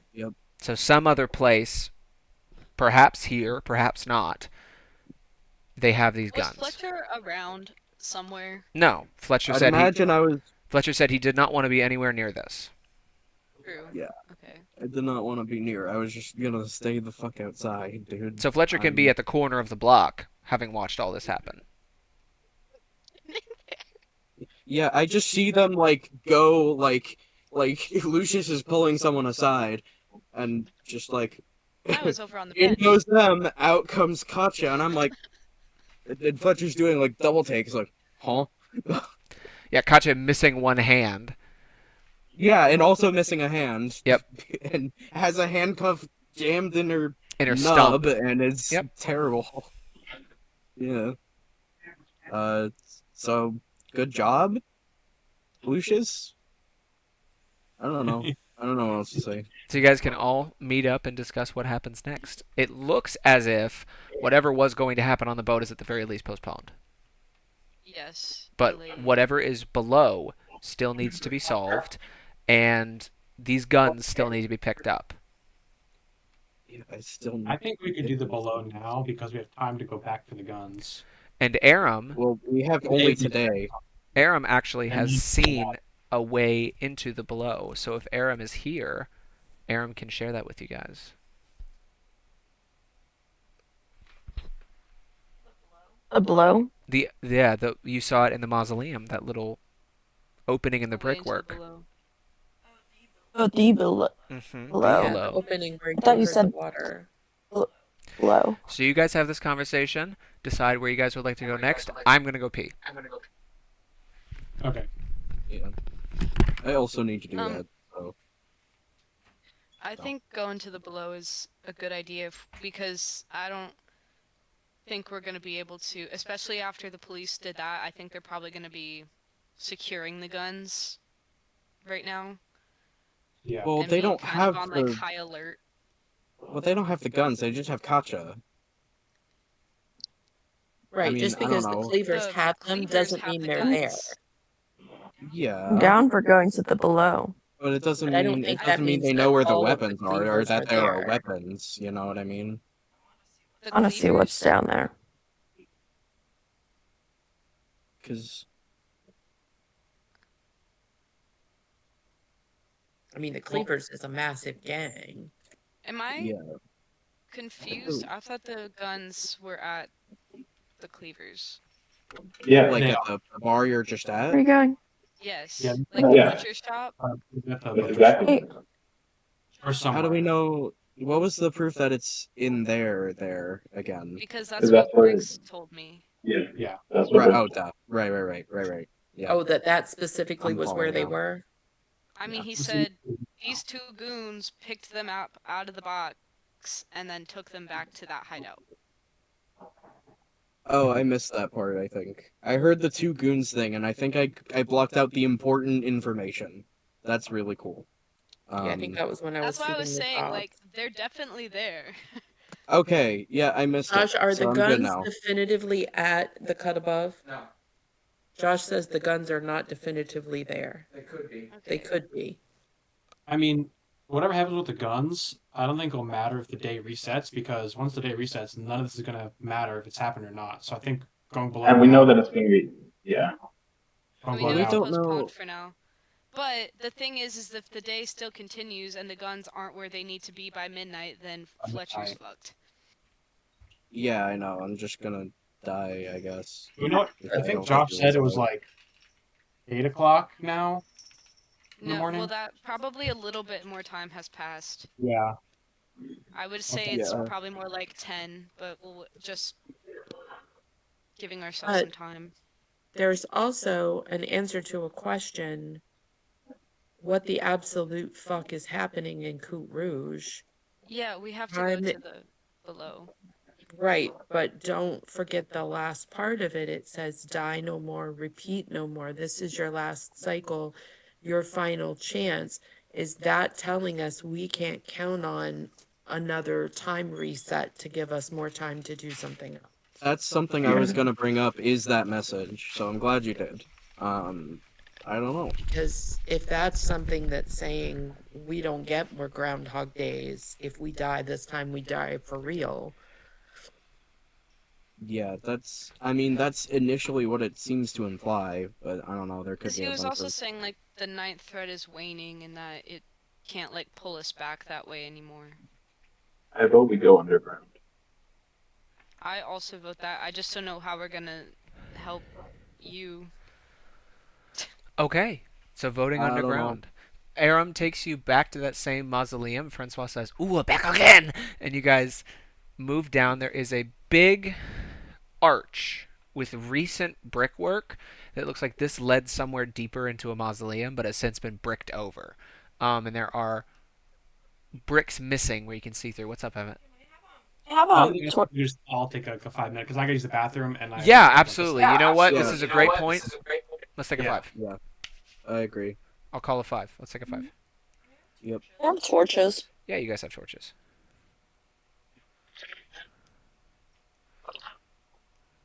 I will go ahead and set us a 5 minute timer.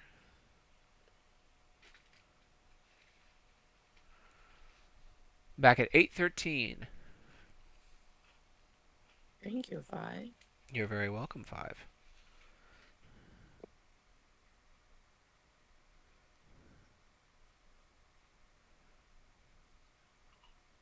So if anyone has any questions for me, now would be the time.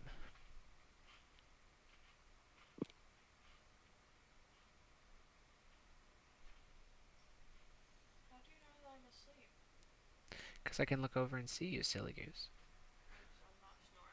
No.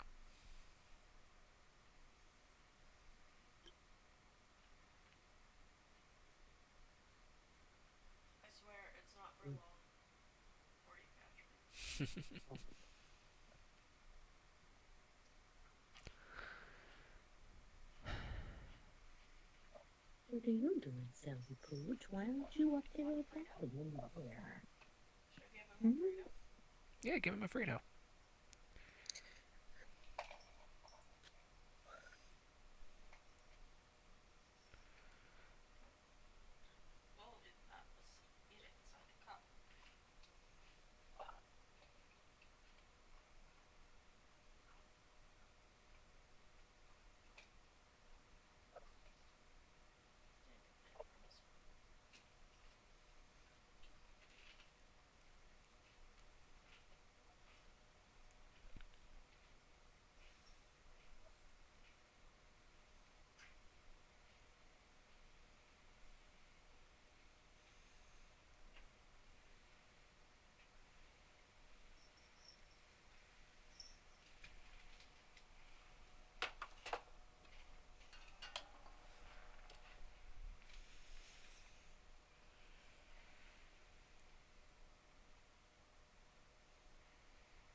That's okay. I still love you.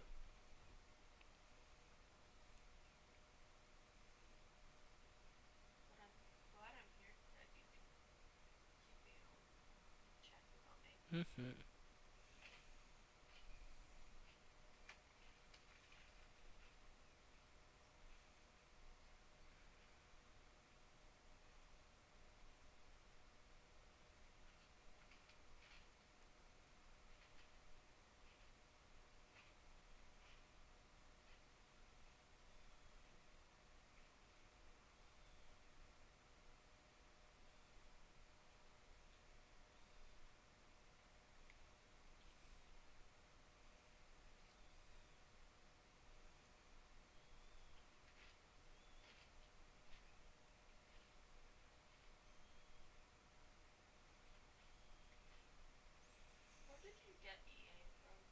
I made it. I made it. Oh, I don't know. I can't really tell you. I'm not certain where I got the name Eain. I came up with it the same way I come up with most names, is I jot a bunch of letters down on a paper and just tweak it till it looks right.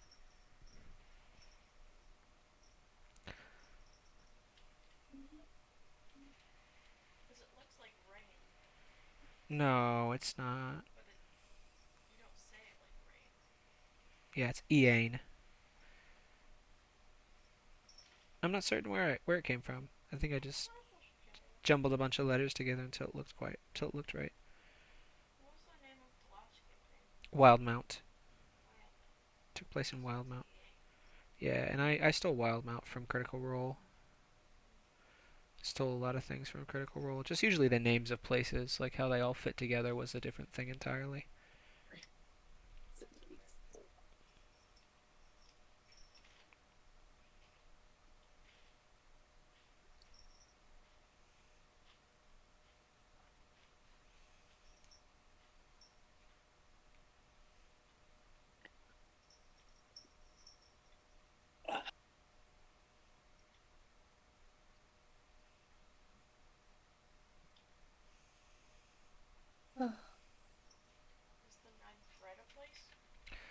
The ninth thread is not a place.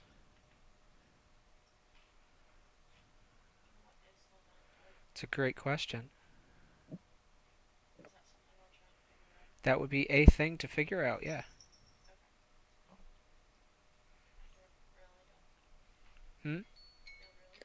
No, don't feel dumb.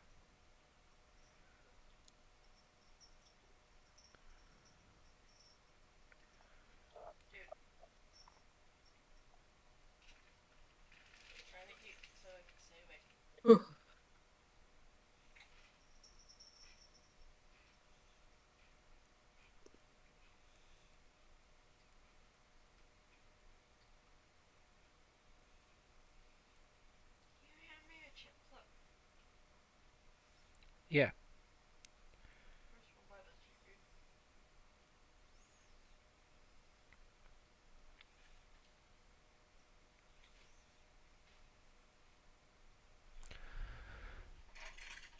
There you go. Catch. You. I Nice. feel Good like you guys catch. should see how ridiculous this is. Instead of split screening, I decided to use my TV as a second monitor. That's hey. Listen, I have my big silver laptop here most days. I just don't have it today because today's all improv right off the cuff. Um, I know But I how have my characters right there. tight, super tight. I know how the pieces fit together, so I'm not worried about continuity. If I am worried about continuity, I'll go and grab it. But I have most of the notes here on the old phonular, which is tight. This is an opportunity for anybody to ask questions if they like to. I also posted the newspaper article in the lore history and bestiary, the full lore article. Oh, and that date is wrong. I should change that. Today is the 2nd of Earth. It says the 13th. This is working off a previous edition, but that is the 2nd of Earth. I'm back. Is he trying to eat a Frito? Kill him. If we stop the timer from like repeating or whatever, but we're not on the boat, there's not going to be another way to get back on the boat, is there? Not sure I understand the question. We didn't sabotage the boat, so You it's did not still gonna. sabotage the boat. It's still gonna go on its path. So if we continue or like make it so that way the time rift is repaired, but it's after 7 when this boat takes off, there's no way for us to get back on the boat. No way for you to get back on the boat, but it would appear that the people who are on the boat will be there safely. Do we know where the time rift is coming from? Somewhere below the city in the necropolis. Ah, the below. The below. And how will the pieces fit together? I love that Nicole does in fact manage to put the pieces together, but does so for 4 years after everyone else. I do. Listen, I'm a Never very changed. slow person. No, you're not slow. I I will love you. never change. I'm not. I don't want you Yeah, to change. good. You're perfect the way you are. No, I said that. I was like, Nicole never changed. I don't I want you. won't. I don't want her to change. I want her to Listen, stay this way forever. I'm paying attention, I swear. You are doing great. Okay, Also, I worked last night. Ouch. and we're so fucking back. And Yep. we're basically we're so fucking back. Do we have any questions? What time is it at this point? What time is it? It is about. Oh, we started it. Last time I said it was 8 a.m. We fucked around at Briggs's place. We went to the cut above. Where else did we go? I think that was it since I last marked it. Was I'd say it's probably 2 p.m.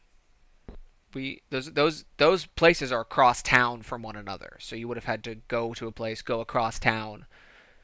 So because we split up took a while. and then all the things, and then we met back at the Yeah, I would say it's probably 2 p.m. because we did a whole bunch between 8 a.m. and now. Okay. We have torches, right? You guys have ways to light up for those of you who don't have dark vision. I think the only person in this party who does not have dark vision is actually Fletcher, who's human. I had an idea of like working on my goggles to eventually have some form of night vision, but You like I have wouldn't. a short rest ability that can let you craft goggles of night vision. Stop it. Oh, Right. So but if you we thought of that How, really cool. so if we That's how do actually we know if we have dark vision? it'll say in your race. So if you go into features and traits, scroll down a bit, you'll get to like Harengon races. I believe Harengons have dark vision. Tieflings have dark vision. Githyanki certainly do. Dragonborn. I don't actually know if Dragonborn do have dark vision. I do have Dragonborn it. do have dark vision now. For a while they didn't. In fifth edition they don't. Which I I don't know do if dragons not. have it, but my character has it. Oh yeah, Dragonborn Dark Vision. Dragonborn probably have it in one D&D. Do Tieflings have I dark do vision? not. I do Yeah, not I'm see pretty sure. dark vision under Actually, Herringbone. Haringons might not have dark vision. They're prey animals. That would make sense actually. Where would it Mhm. In be? features and traits, if you just scroll down enough, you will see dark vision. Sorry, this new age stuff. Yes, Haringons do not have dark vision. I didn't think we did. I feel like they should as well, but you guys don't. So I do have dark vision. Tieflings have dark vision. So the three people who don't have dark vision are Fletcher, Chris, and Aram. Um, but Francois does have dark vision as an undead skeleton. He in fact does have dark vision. So Francois will take Aram's hand and guide Aram. Um, but are there torches being used? Wait, can me and him bicker back and forth? Yeah, absolutely. We'll get to that in a second. But can you guys are we lighting torches? What are we doing? Is there a likelihood that we're like coming back to Coute Rouge? I mean, yeah, you're just under the city. There's probably likelihood you'll come back up. Okay. I hope so. Why do I feel like we're gonna be in trouble? I'm in trouble. I'm in danger. In danger. So Yes, do you guys the strike? whole time. Do you guys strike with That's a what it torch? feels like. I have a torch I have on a- Yes, I standby. do because I don't have the goggles. I guess. Yeah, Fletcher, you just reach in. Actually, one second, one second, one second, one second, one second, one second. I have a hooded lantern. Yeah, you have a hooded lantern. Yeah. You reach in, pull out a hooded lantern. Hooded Fletcher, you take out your lighter. Your finger flips over and it's a flame, and you stick the finger in there and light the hooded lantern. So a hooded lantern covers the shade a little bit, so it puts lighting on the floor rather than out in front of you, so you can see the floor. There is still the wall in front of you that's missing a bunch of bricks, and as you hold the hooded lantern up, you can see a sewer canal that has rushing water in the center. This is an underground aqueduct.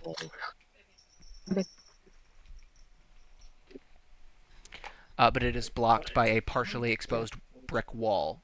I think it's in 74. Just put it on 75. How fragile is this wall? Let's go. It's like going to that. take a pretty serious check or a lot of time. You can do it quickly with a great deal of force, or you can do it quietly and it will take you a long time.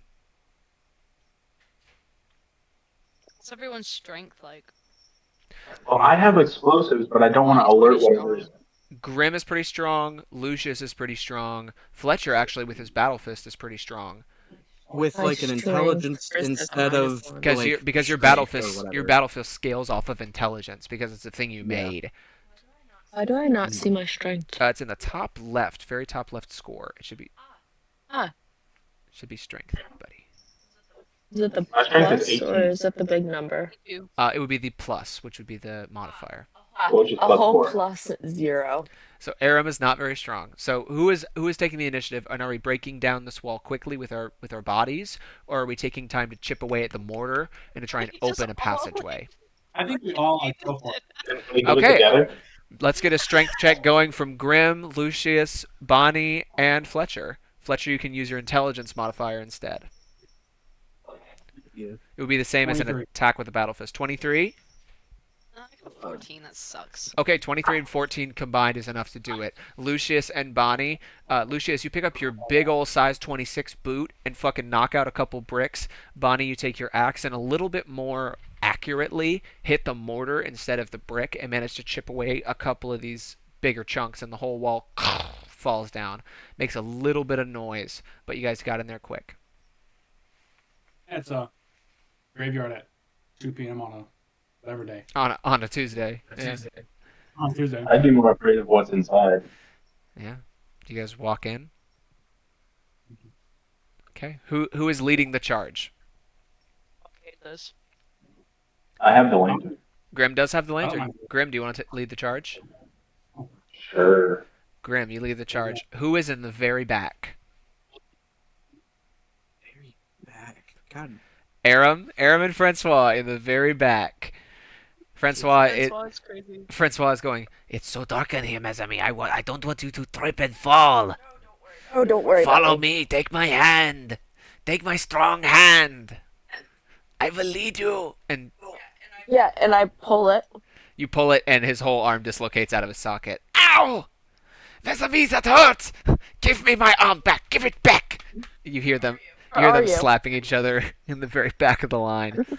Um, Grim, as you're leading the procession, hearing this sort of musical bickering back and forth behind you, this is an elaborate sprawl of sewer tunnels that can lead you to virtually any place in the city.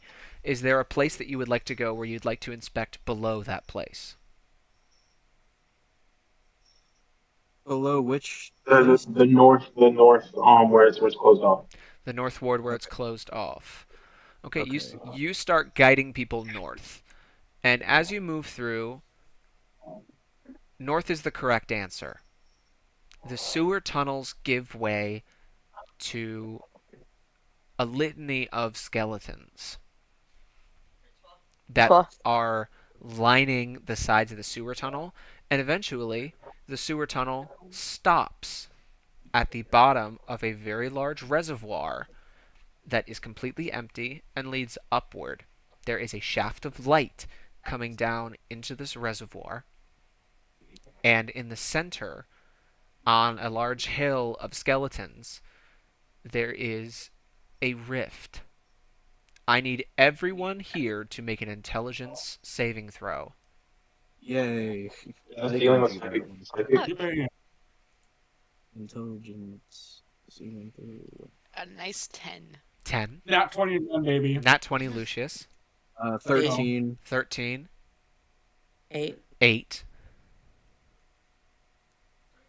do I hit the big box or the small one? You hit the one that says intelligence saving throw. Should Where's that? Oh, be I see towards it. the top Oh. left. I did a See it now. check. A saving throw. I got a 12. Grim, you succeed. Wait. Saving throw. So Bonnie and Chris so far have failed. Hold on, I did a different Oh, one. I but just- it was actually worse. The saving throw was worse, so Okay, never so mind. Bonnie and That Chris have didn't failed. actually Aram, happen. what did you get on the saving throw? I deleted it. One second. A 6. Aaron got. It was a Aaron 6? rolled a 6. A 6. Wait, Okay, thank you. So Chrysanthemum, intelligence- It would Bonnie, have been a 12, actually. still a fail. Chrysanthemum, the DC is 13. Fletcher barely succeeded. Well, I got a 12. God. You got a 12? Okay, so you also succeed. So Chrysanthemum, Grim, Aram, Bonnie. All of you fail. Okay. I will ask a question. That's I will ask a question of each of you, and I want you to answer honestly and as your character. The question is, what is the moment that you were most scared? Think of a moment that your character's been through. It doesn't have to be anything we've discussed. Think of a time in your character's life that you were the most scared. Who would like to go first?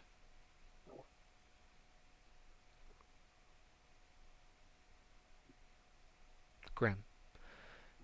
All of you, even those who have succeeded, see, feel, and hear this memory. Grim, what was the moment that you felt the most scared?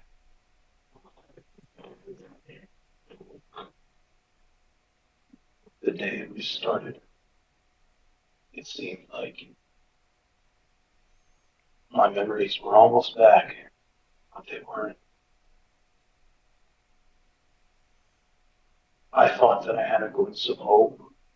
I thought that I had made friends. small bird boy, but it's all gone. All I believed, all I had, I have nothing. You all are My taken memory, by a vision as you see Igril, this enormous Fomorian giantess. A Fomorian is a twisted, cursed giant with bulging eyes and a broken back, and hands like a hag's that bend into severe claws as she grips the face of this tiny, tiny insect. Grim. She drags a claw across that very same scar on your face, reopening it, and from within, pulling out your memories. She says to you, "This is for your own good. You don't understand it yet, but I must protect you. The stars cannot fall." What did Grim say back? I will persist. Persist. And that memory I didn't hear that. fades. The word persist. That memory fades. Chris, what was the moment you felt the most scared Like in my whole in your life. entire life? In Chris's entire life, when did she feel the most scared? Um,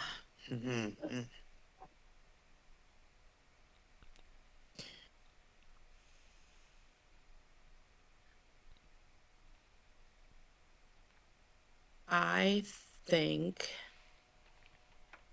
because she generally feels like she's competent when she's been learning so much about the Skinner and feeling like there's nothing she can do about it, that it's like what frightens her the most, being helpless to stop that kind of monster. A good answer. Because that answer is so good, please add inspiration to your character sheet. You may use that to re-roll any d20 check. We see a moment that, Chris, you have blocked out of your mind. It made you so scared. You are sitting at your desk and you see a face that you haven't seen before, or you didn't think you had, of an orcish inspector in a long black coat and a big wide brimmed black hat. He throws a folder on your desk and the pictures spill out of Solomon Lamb's wife, skinned and left in her bedroom. You see in the picture Solomon Lamb holding two children and covering their eyes as their mother Oh. lays before them, skinned completely. Tealson says to you, "If they can get to Solomon, they can get to any of us. We have to find this guy. He needs to hang." And that vision fades. Aram, what was the moment in your life you felt the most scared? Moment that I realized that it was just me. It was just you. No one had my back. My parents were done with me. There is a very young Harengon standing in the foyer of an enormous wooden orphanage. His parents, Harengons too, stand to either side, fair bit taller than him, but nothing above 4 feet. His mother crosses his arms and looks down at a very young Aram and says, "This is for the best. You understand that, right? Your behavior, the digging, we can't stand it any more. My garden is ruined. Your grandmother's remains desiccated. We as a family Grandma? cannot take this anymore. This is for the best." What did Aram say back?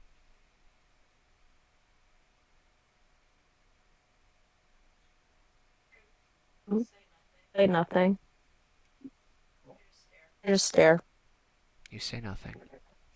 We all hear the footfalls of an enormous 8 foot tall figure lumbering down the stairs. And as we turn up to look, we see a pair of ivory bovine horns, and the vision fades. No, what? Know who that is? We move on to Bonnabelle. Bonnabelle, what was the moment in your life you felt the most scared? The most scared? I don't think it would have been for herself, but there was a little Drake that was her little companion through a lot of the prison that she was at that kept her going. And I think seeing that they were coming for her cage next was what made her the most scared, knowing that what was going to happen to little Peaches. You are in a Before. cage. This is a very similar memory. It's the last year of the Great Exterminata, but you don't know that. You think this war is going to go on forever. That there will never be a time where you are safe. One of these large primogens, a man with a short cut little goatee that comes down to a point, a receding hairline, and a litany of weapons on his person, far more than should be normal. A halberd in his hand, clubs on his back, katanas tucked into his sides, short swords, daggers, sickles, everything clanking together in addition to his heavy plate mail, leans down with this enormous halberd, reaches to the cage, and pokes you on the nose. You're fascinating, girl.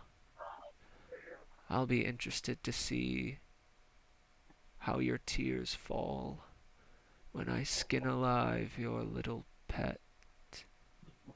What did Bonnie say back? No, you can't have her. Can't. Can't. What an I'll get her. interesting choice of words. He stands, and you see, as he turns around, the imagery of wings engraved on the back of his breastplate. And then you hear the rumble of tanks. A enormous steel shot misses him by a quarter of an inch and shreds through two primogens on his side, and the vision cuts to an end. The four of you who have had this vision are paralyzed with fear. Your current hit points are halved. You may include your temporary hit points, those of you who have them. Did we get any? Oh Yeah, shit. you did You got for the 10 hit for the points for rolls. the journal, correct. I believe you You're got. right. You should have added those to your character sheet. I know. I'm sorry. I can go back and I'm, double check I'll for look. you. So the regular ones are halved and the temporary ones are not? No, your temporary is added into the total before you have it. It's Gotcha. 2d6 rolled 7, So you so I add have 7 to your total and then have the number. Rounding down always. 7 plus 20. 27 halved is 26 18. to 13.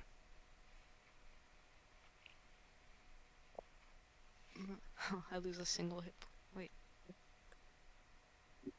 What the fuck? In Aram, you have your hit points as well. And we all Hit heard points. each other's visions? Your hit points are cut in half. Yes, I every know. one of you saw all these visions. Okay. And those of you who actually failed the check are paralyzed by fear. The Can we get out of rift that? awaits. The four of you are stuck. So Fletcher and Lucius are the only ones who are conscious. As you see your companions clutch their head and be taken by these visions of fear, think on what you do. Grim, Is there anything psychic with this? Is there any way that I can like get out of it? is there a way you can get out of it? Not yet. There will Okay. be, just not yet. So Fletcher and Lucius, you guys see the rift before you.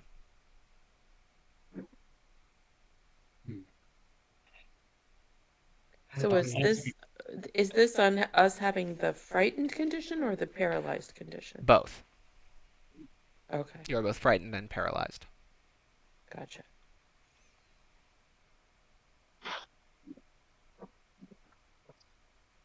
And it's a clear shot to the rift, like Yeah, right there. straight walk, yeah, to the rift. Are we going in the rift? Is You that our would goal? you would open it, um, and whatever is inside needs to be exterminated. Oh, So we need our uh, people to be not frightened and paralyzed if we're gonna try and defeat something. Would you wait? yes. We do wait. Okay. I mean, I'm waiting. It Fletcher would takes try to convince Lucius to wait. Yeah. it takes How long does it? it takes 30 minutes for this to go away. The current time is say 2:30, so it would be 3 before everyone is conscious. You just turn around. It's like I'm just like sitting on Grimm's like chest, like just my arms and my hands. It's like before he wakes up. What is Francois doing? Francois is on you, trying to make sure you're okay, but you are so paralyzed by fear that you can't see much. Can I ask a question? Certainly. If when we saw these everyone else's visions, would Chris have recognized um that as the Skinner talking to Bonnabelle No, that about is not the Skinner. okay. That He is did. that is someone else. Okay, somebody that's gonna skin her little friend, but not the Skinner. Not the Skinner. Curious Gotcha, choice of thank words that he said he was going to skin the thing alive, but you don't peg him as being a suspect as the Skinner. Okay. Did the wings on his back mean anything? Yes, Okay. very important that that was it is an identifier of this person. That it is engraved on his breastplate, on the back of his breastplate. Was he killed? You did not see him Cool. killed. So off-screen death. We don't know, potentially. Okay, so we are Yeah, waiting. Yeah. All right, in 30 minutes, you guys come back. That tunnel vision goes away. You can catch your breath. It's just a vision. It's just a memory. You breathe deeply. And you hear the ninth thread whisper to you. There exists a foothold out of this mire. Climb.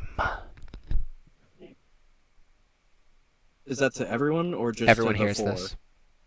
Okay. Can you say it in like not whisper words? There I'm sorry. exists a Yeah, I foothold agree. out of this mire. Climb. Climb. I think we should go through it. But I A thought we were photo going out of this down. A foothold. a foothold, sorry. Foothold. There exists a foothold out of this mire. Climb. What is a mire? Mire is like a swamp, like a oil slick, something unpleasant to be in. You can go through the rooms, can't you? You can open them and go through them. Oh, shit. You guys would have to get closer to ascertain the nature of this rift. Is that metagaming if Nine. we know that? No, it's not. That It's we know that we can. I don't.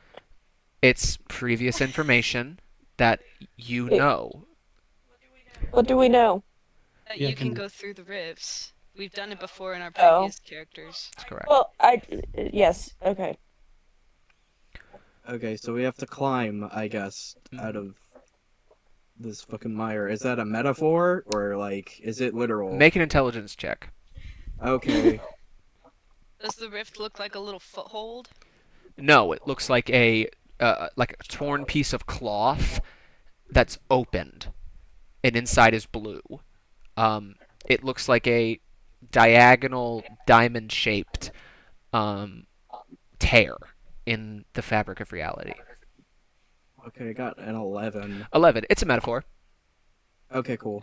The ninth thread is Cool. not speaking literally. Okay. I didn't think so. That's why I was We very just walk confused through at it. first. You are welcome to walk Talk through it. about in it. Can I do a perception check just to see what's around? Yeah, make a perception check. What are you looking for? I'm looking to Literally see if just there's a any door. evidence of something coming out of it. Something coming out of it. Okay. Yes. Yeah, Fletcher's already like taken position, like somewhere like Why near am I behind rolling the so rift, bad? like with a gun What'd you ready, what'd you because get he on does not the know. what'd you get on the roll there, Grim? It was a perception check. It would be a 6. A 6. Maybe. Everything here looks kind of fucked up. Something might have come out of it. Something might just be in it. You'd have Did to. we ever figure out how to heal a time rift in our other campaign? Yes, that there is an event which needs to transpire, usually signified by a presence of rifts. Where there are more rifts, there is a thing that must happen for this Oh, chronal wait, disturbance to be remedied. we shouldn't fuck with this, right? I mean, if we go in, does it take us to where we need to be, or is it just like? Unclear. You would need to get close and really take a fucking look at this thing. And I So take a fuck. Can hypothetically, we get? if one of I want us to get really goes close. in, can we come back out? It's possible. We don't know. We haven't checked it out yet. And I get really I think fucking we close should to all it. dive in. Please. Lucius walks right up to the thing. Lucius, make an Arcana check. Anna. 3. 3. You have never seen something like this in your entire long life. Never in your life have you seen anything like this. Not even the chronal stasis you were put in at next to Numis's hands looked anything similar to this. Okay. Can I do a history check? Yeah, roll history if you like. Sure.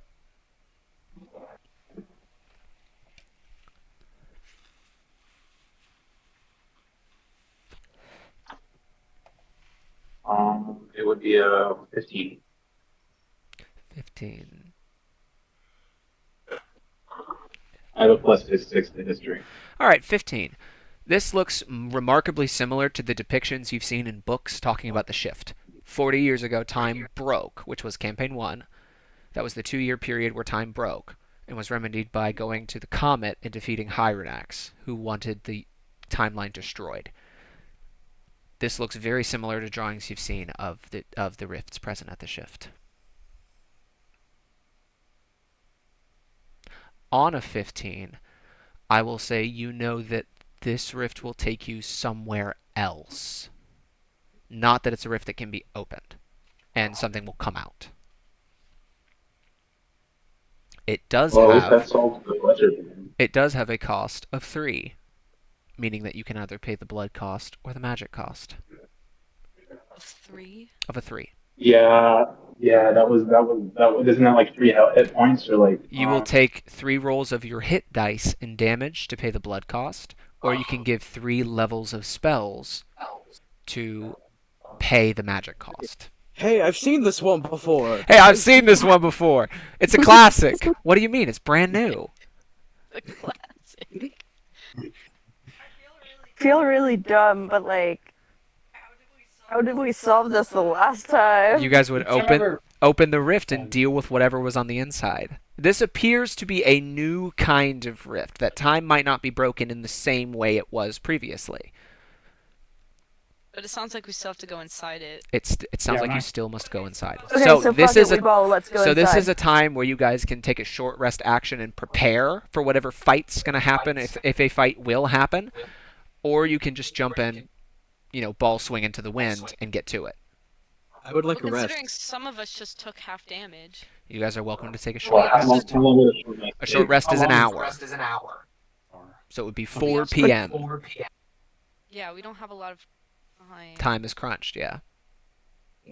Because it's that's we're assuming that if this doesn't get fixed by 7 p.m., that it'll still rewind even if we. That it will. What events will transpire, and you guys will pay a price. Yeah. Even if Well, I think if we take a short rest. we can get as far as we need to, or as we can, No, at 7 p.m. and when then we go restart in, this this whole time still thing. progress. Unclear.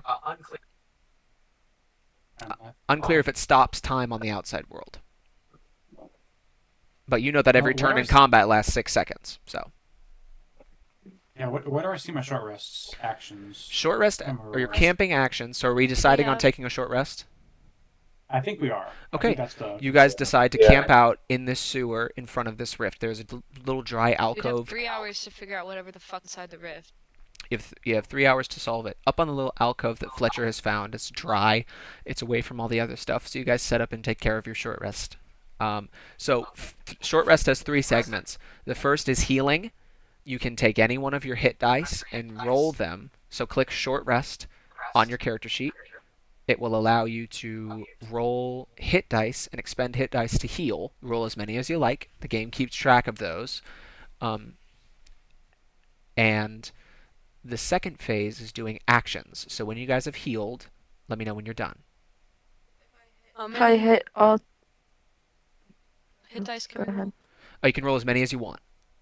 You have up to 3 because you guys are level 3. So you can If roll. you go into the little thing that looks like a fire, it'll tell you your short rest action. Yep, short rest. You will be allowed to heal. So let me know when we're done with healing. If I do all three, do I not do anything else? No, you just heal. And we'll get to the next section once everybody is healed. Spend as many as you like. You can spend all of them. And make sure you're good. Okay, everybody good? Oh, one second. Gosh darn it. Yeah, I'm Gucci. I I didn't. think. Well, I don't know what my action is. Wait, Has Wait. everybody it already? didn't heal me. I'm sorry, one person at a time. What's up, Ben? I said it didn't heal me. I clicked the short rest. I clicked the automatically apply healing with dice result. Apply healing with your I dice clicked result. the shit. You probably didn't take any damage. It didn't heal you.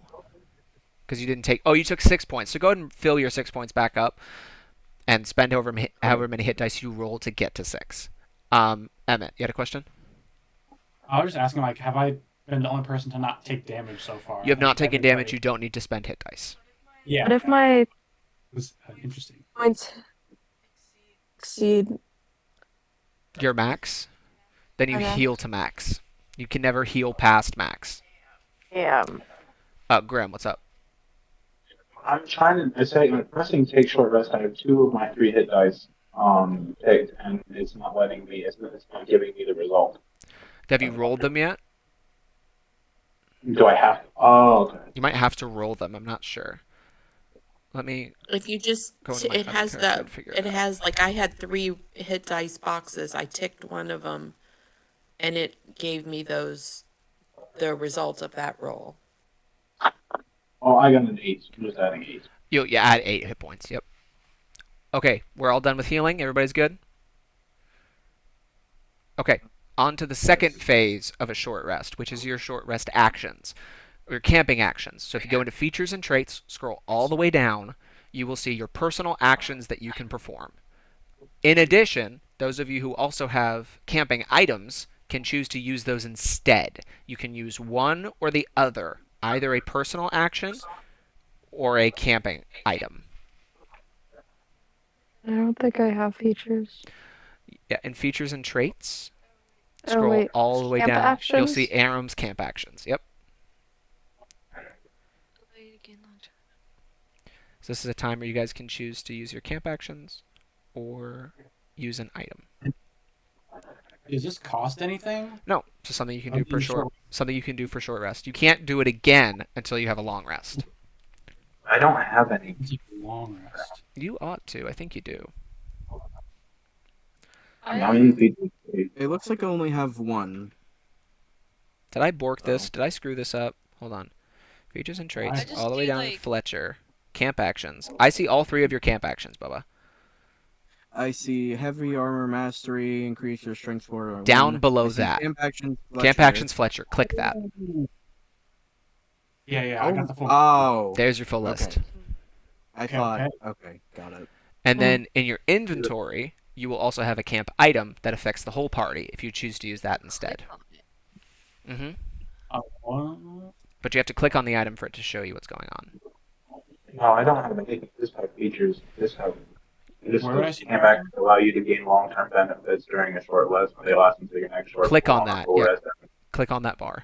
Oh, I'm just an idiot. Thank you. I gotcha. This is a new system, so I assumed this would take a while. I planned to this end. This is our first short rest as a party.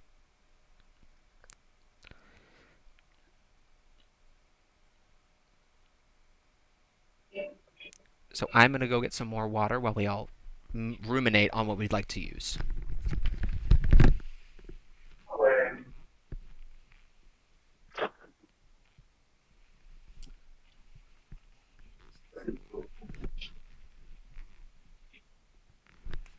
Jesus.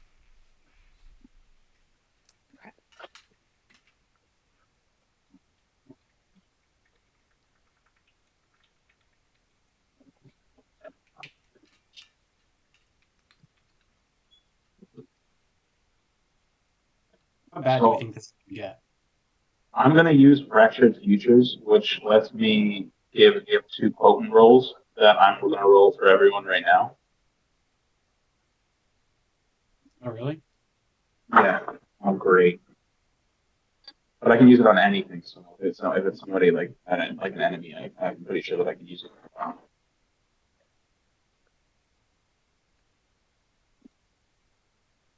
16, cool. So I have a 3 and a 16. I might do my blood ritual. It just allows me to What's happening? Are do you gonna some fight? stuff. About I can cast Death Ward on myself, which I might do. That'd be pretty cool.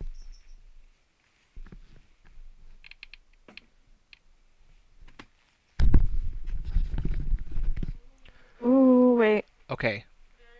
No, I'm not done yet. I know we have some questions. We're gonna go one by one. Emmett, what's your question?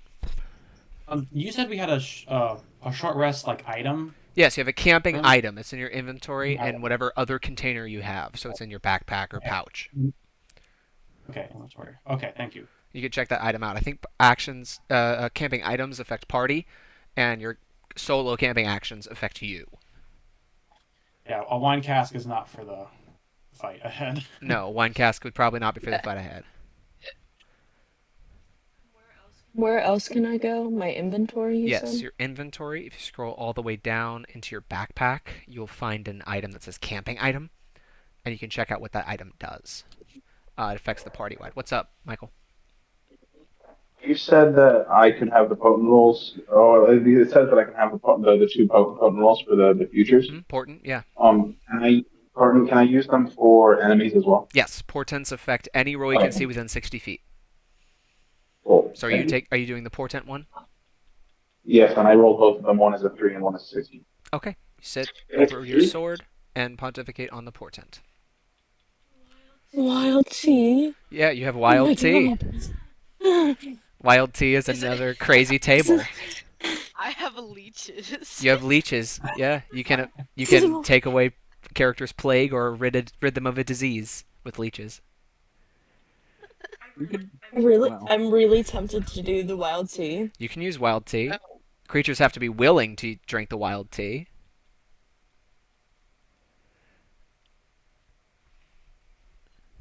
so Chris's camping item is the dartboard. Yes, the dartboard, which affects ranged attacks.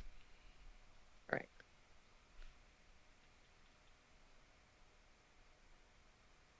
Hey, Josh, Yep. how often can I use Divine Smite? Like. Divine Smite is now a spell in 1 D&D. It takes a bonus action to initiate it.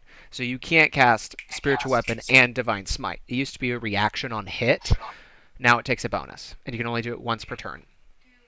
Do I get if I use one of these, do I get it back after I don't understand the question. a Like long rest? like if you use a camping action, can you do it again on a long rest? I guess so. You can take a full rest, which is 9 hours, as opposed to a long rest, which is 7. Um, a full rest would let you use a camping action after the rest, so you get it going into whatever you're doing. And then if you take a short rest after that, you can also use your. What about like this camping wild tea, You can whatever? use wild My tea. It's a inventories. No, but like, do I get it back ever again? if you find another wild tea, yes. Oh, Or buy another wild tea, you may. But wild tea is a single-use item. okay. I'm not gonna use it right now. Okay, have we all settled on our camping actions that we're going to use? Once. yeah. Do I just tell you it? Because I You can tried just clicking you on. can just tell me it. Yeah. Which one are you using? Okay, I'm doing the. I just gotta get it back to the one. Some pretty good ones if I recall. Okay, I know what I want. I'll probably need a little bit of help with mine, but Okay, we'll go to ultimately. Bonnie first while Fletcher's talking about it. Oh, enhanced. It's called enhanced. It's the advantage on strength checks Advantage on and strength save. checks and saves. Okay, so you sit down and start fucking with your battle fist, and you overclock it, and you see that the arms plates start to glow red with how much heat is being pushed through these prostheses, and your fingers start to glow red hot. So you essentially have advantage on strength checks and saving throws. You are raging for all intents and purposes with this battle fist. Bonnie, what are you doing? The blood ritual. Blood ritual. Yes. So what is your Hemocraft die? It's a 4. Where would I? I I think think I think it's a D6. a Oh, if you D6. are a ninth level. That is for instance, which I believe your Hemocraft at 3 is a D4. So roll 3 Okay. D4 and you will reduce your max hit points by that amount.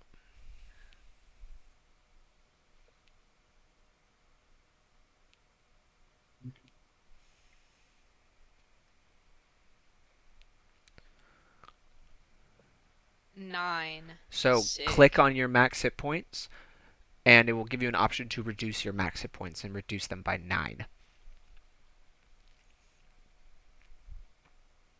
I am I don't think it can not sure what that let me. puts you at. Yeah, if you click It'll on put me at 19, yeah, but if I you don't know ride how to. if you do override max HP, Oh, okay. subtract whatever that number is, minus 9. Chris, what are we doing for your short rest action? Um, I really don't know. I'm trying to figure out what makes the most sense right now. You can sharpen your weapons and up your critical hit range by 1. You can assemble a case file, which is to ask one question of the DM, which they must answer truthfully regarding one of your active investigations. Ooh. And then you can write a writ to allow you to do a bunch of things with a bunch of people. Um, but probably for combat, the best thing would to do either the case file Or, or sharpen. or the sharpen. Yeah. Yeah. Yeah, I'll do that. Okay. You sit with your knife for a little while and start carving split point bullets with your knife. And these bullets will shred on entry and flare out once you shoot somebody with them. So you're sitting and carving split points. Okay. Lucius, what are we doing for your short rest action? Oath binding. That's what I'm Oath doing. bindings. That's one of the paladin specific ones, right? Oh yeah. Let me go in that one real quick. Sorry, I did not expect this to take so long, but I realized I made a complex system and now we have to engage with it. Um, yeah, whenever you use Divine Smite, the target must make a Charisma saving throw or be frightened of you till the end of your next turn. That's pretty good. Yeah, so what does that oath binding look like? Um, what does it say? Reaffirming my sacred oath.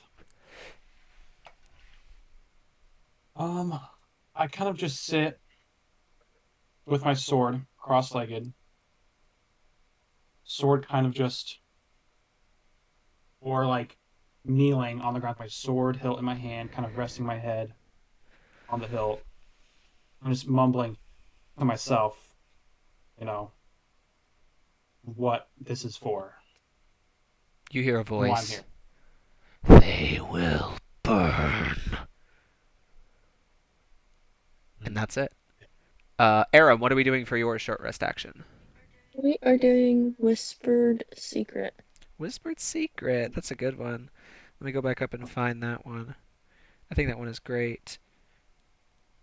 Spells and features and traits all the way down to camp actions.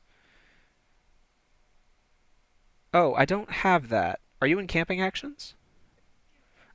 Yeah. I have spirits, graver favor. The lucky ones. Yeah, I have bard, regaling tunes, spirits, graver favor. Oh, graver favor you have to roll. So you have to roll a d4. I can roll that for you if you like, but you do have to roll a d4 to hit the chart. There's two Joshes are better than one. Two Joshes are better than one. That's hysterical. Yeah, I see that. That's funny. But you do have to roll that one to roll a d4. So you can roll that for me, or I can roll it for you. D4. Yeah, if you click the little dice on the bottom left, you should be able to. Uh, Where does it even say that? it says it in the feature. I think it says a d6, but it is a d4. I should change that for graver favor. And it's you. Did it roll? I don't know. Did it? Did it roll to everyone?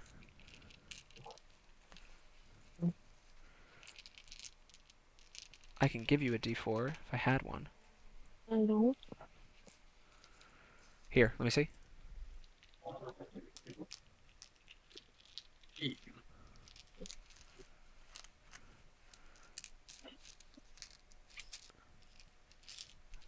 Let me see. It's. Breaking it. You're breaking it? You're not breaking it. Let me see. It's okay. Turn around. I'll show you. Here. So down. Oh, well, I went back and did something, and then I did something else. Down here. Click d4. I did. It's trying to roll multiple of them. Hang on. Alright. I'm going to roll 8d4. And we're just going to pick one of them. I'm going to pick this one that says 2. Oh, choose a good one. I don't know what the good ones are. Oh, the one that says 4. Okay. 40. You rolled a 40. I'm going to go ahead and say that you can get the Whispered Secret. If you go back to... Jesus, this is not wanting to clear. How do I clear that? Oh, there we go. Great. Where are your camping actions at? Am I losing my fucking mind? Oh, it's like lost. I can't find them now. Oh, you might have taken it off. Goodness gracious, I'm sorry, team. This is All good. absolutely my fault. I made a system that was needlessly complex, and now it's still complex. Okay, you get the Whispered Secret. You uncover a secret about your surroundings. It can be useful, but the dead often have little to share that concerns the living.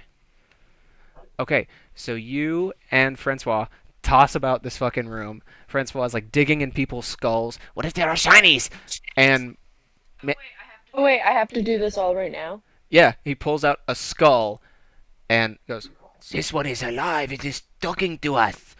And points it to you. And the skull says, "Thief, thief in the shadows.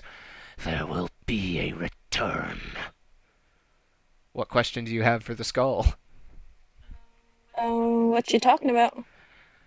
You have stolen something from the Raven Queen. She will have it back. What item? And the skull disappears. Of course it does. That was your one question. Okay, did we get all of our camping actions done? Mm-hmm. Bonnie, believe so. Bonnie, what was yours? You did the blood ritual? Yeah. Yeah, you just dig really fucking deep with your axe to get the deep blood. So everyone's just like I have to go for like around. 2 minutes. You have to go for 2 minutes? Maybe a little bit longer. Some family stuff's been happening. Do you mind if I'll jump back on in like 5 minutes. Is that okay? You can dip. We're almost at the end. I'm sorry. It's all good, bud. So, as you guys are all done with your camping actions, Chrysanthemum, your gun is fucking locked and loaded. Fletcher, your big ass arm is overclocked, ready to go. Lucius, you have And so my +1 to critical hit just means I'll get a crit on a 19 or a 20, 19 right? or 20. Right. Doubles your crit range. Thank you. Lucius, you are spinning about your huge ass great sword, ready to hit it. Aram, you have your little rapier and your songs ready to go while Francois is behind you trying to do like a pugilist deal. And Bonnie, you have two big ass axes ready to go. Yay. Who opens the rift? It's okay. Who would like to Um, open the rift? It costs. Does everybody have a cost or just one? One person has to pay the cost. Who has the most hit points? Fletcher's got a bunch. Good There they stuff. go. Say hello to Fluffs. Hey, buddy. Fletcher also has magic. Fletcher can pay the magic cost. Oh, I mean, I have a free second level spell. So I if you don't know if of you what. give the second I and one of your firsts, that will pay the cast. That will pay the cost, and the thing will open. Okay, I'll do that. Okay. Fletcher does that. Fletcher, you Thanks, walk and Fletcher. stick your fucking battle Thank fist you. right into the rift, and this thing starts to surge with the red glowing orange of your fist and the light blue teal of this horrific, almost wound in space time. The rift rips open, and we are in a forest clearing. There is a tree in front of the path. Ahead of us is a giant V shaped mountain, and you see the glint of a sniper far away in the distance. There Wait, is that's like the a first barbarian campaign. who is standing with No! a sword over his shoulder, and his shirt is opened, and you can see golden blood pouring out of his wounds. He points the sword at you and says, "What's my name?" Uh, I'm. Oh, I knew it. I knew it at some point. Um, What's my name? If you guys manage to name this Fletcher does. character, you will skip the combat.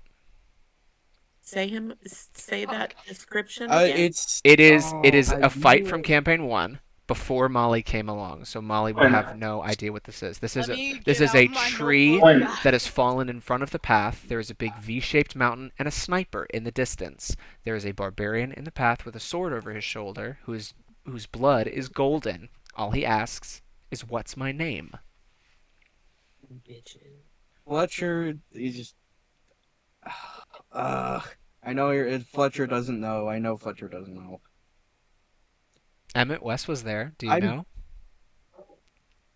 I knew it at I, some point. That's why I'm Just so making upset. The fucking sniper, mess. the sniper. I'm like, oh my god, yeah, there's a sniper. I don't remember. I'm trying to remember when that was in the campaign. It was in the beginning, Yeah. or towards the beginning. I mean, it was Very like on. one of my first. It was like my first campaign day, I think. Very So, early on. yeah. Damn.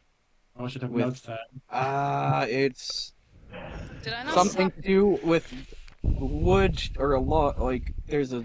It Oh, was shortly outside Woodhurst that you met this character. Fucking Rex the Baron. What's my name?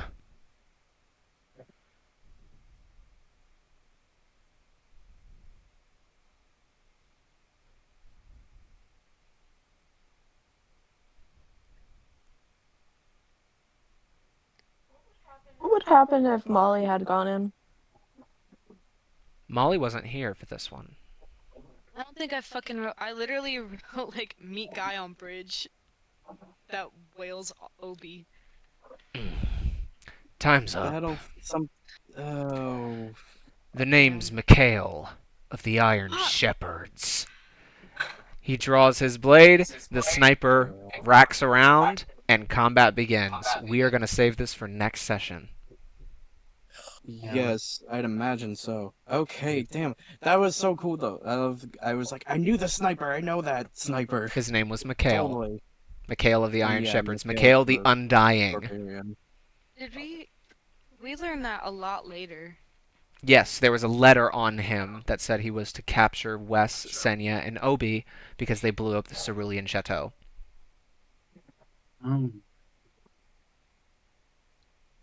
So combat will begin next session. We're going to call it here. Well done, everybody. I hope everybody had a good I time. didn't. I had a Fletcher good doesn't time. know someone's name, and the party just has to fight someone now. Cool. I'm taking so many beautiful notes now, Josh. Taking I'm so many trying. notes. It's all good. Yeah, There's but so now many- you need to have had notes from last campaign. I was a bad boy back then. Mine Yeah, burned in the forest fire. I gotta find it. Mikhail. I was so. I was Mikhail. like. Mikhail of the Iron Oh. Shepherds. I'm convinced we didn't learn that the day that we met him. You- I feel like it came along a lot later. You learned his name because he told you his name, or probably because I slipped up and told you his name. He wasn't just some rando. He was Well, I knew he wasn't a rando. he was actually supposed to be a major antagonist And he was on Darktoe. He showed up later and was in Mister's employment when you guys fought him at Calvary. Mikhail was there. Oh, Interesting. He was just an undying barbarian who was a big ass mercenary for hire. Fair enough. Did we fight him in the final battle? No, Mikhail wasn't in the final fight. oh, he's undead. Mikhail is undying. There is a difference. You guys have No. killed him several times, but he keeps coming back to life. Making sure my frightened condition works against him. I'm like, if he's undead, He I'm might losing. be. He might be. He might be have Awesome. disadvantage on the frightened thing because he might be undead, but that's yet to be determined. Well, I guess it's good I got strength advantages right Yeah, now. I'm glad I did what I was supposed to. Okay, what do we think about the session as a whole? I like the little detective stuff. I liked arresting Katya. That was a cool twist. Super didn't expect that. That was Really? crazy. Didn't expect that at all. I thought you guys would have a combat there in the butcher shop. Imagine being like head chief of police and you're walking down the street and someone's like, hey, there's the Jeffrey Dahmer's in there. He's just like in there. You should get him. And you go in Just and go he's get him. there. He's just there. And There's a guy he's with a just knife there in like there. with a knife. He's and there it's like, being a oh, criminal. shit, I guess we'll get him. I Cop, guess we'll there's a bring him guy with a in. knife in a butcher shop. There's a guy with a knife in a butcher shop. Yeah, I hope so. Yeah, that's your job. Let me not say that. This road works. I sure hope it does. Road work ahead. That was like one of those I sure immovable rod moments. I was like, A classic, truly a classic. That was fun. I really enjoyed that. This is a great session. Big fan, and Yeah. I really hope OBS recorded my audio. If it didn't, I will kill myself. so I Don't still do have that the because then we can't finish close your I will silly 100% story. kill myself, gang. But yeah, probably next session we're gonna meet some new people. I've got Nick Munschauer in the wings waiting to show up. His character design is really fucking cool. Y'all are gonna be big fans. But it's time after this to sort of get your contracting licenses in order really quickly, and be ready to leave Coute Rouge. Get your stuff in order. Whether or not you guys find that gun shipment means a lot for Fletcher's neck. So finding that gun shipment to make sure he stays alive. There's a lot to do still, but right now, Chief of Focus is taking care of this strange memory. Yeah. Because I was going to say, back when we were like underneath, when we first entered the sewer, it could go under, like when we come back, we could go underneath the hut above and To see go if the shipment- underneath the butcher shop, that might be good. That might be where they're hiding it. That's a good line of thought. I thought we were gonna check there, or like eventually. Well, the sewers Yeah. can go under virtually any building in the city. So if you manage to find the Oh. sewer entrance that leads to Yeah. under the cut above, Emmett's saying you might be able to find that shipment. That's pretty tight. Certainly a good line of Coming thought. from below. Cause we're in like the fucking 40 years ago. Mm-hmm. More than 40 years More ago. than right 40 years now. ago. Yep. Yeah, right now But- it's different, but you know. But if this is like, this would have been just before our campaign 1 bumped into these guys, or they're there right now. I can't answer that just yet. I can't answer that just yet. I didn't know. Sort of an interesting idea, but I can't answer that actually. He says that Yeah. a lot. Yeah, I can't answer that Type actually. E, defeat. Actually. Because we're not like reincarnations of our characters, right? I don't know, are we? You just killed Probably. off all our campaign 1 characters. Yeah, they're all dead. There's a big mass grave with the Hey. heroes from 40 years ago just I have chilling. a big Hey, question. I have a fuck big you. answer, and it might be go fuck yourself. What's up? The yawn, yeah, that was the answer that you gave me when I made that wish. But what the hell happened to the yawn tea? The Yanti are very much a part of this world. The Yanti Okay. are a huge faction now because of Dracori's wish that they become a prosperous people, and boy are they. We haven't met them yet, but they're fucking around. Now look what you've done. They're around. The Yanti are a prosperous people. Yeah, but they also follow the Kraken, right? Did you follow? They'd follow Leviathan. That was your wish. Leviathan, yeah, Was that that was they the worship wish. Leviathan because their three Yep. big their three big um, prophets were Sisset, the Sibilant Death, the Poison Guy, and then another one. They followed three deities in the pantheon, and Leviathan was not in the picture. So you kicked out the Poison Okay. Guy and put Leviathan in his name. I have to look back at my Cool. campaign one notes to get that straight, but that was the idea. What? Okay. I was. What are the time crystals made of again? Time Like, do crystal. we know? Cool. We don't know what they're made of. They're incredibly hard to break. We know that. Lekka was the only one capable of actually smashing them, and he only did that twice when he like hammer kicked Mister in the top of the head and broke a bunch of his stuff, and then when he was fighting the Bright Breaker, punched it so hard that he knocked a bunch of the time crystal apart. And then And he you had Oh, I can practiced a lot. I went through it. and then he had time crystal in him that he broke out and used as darts.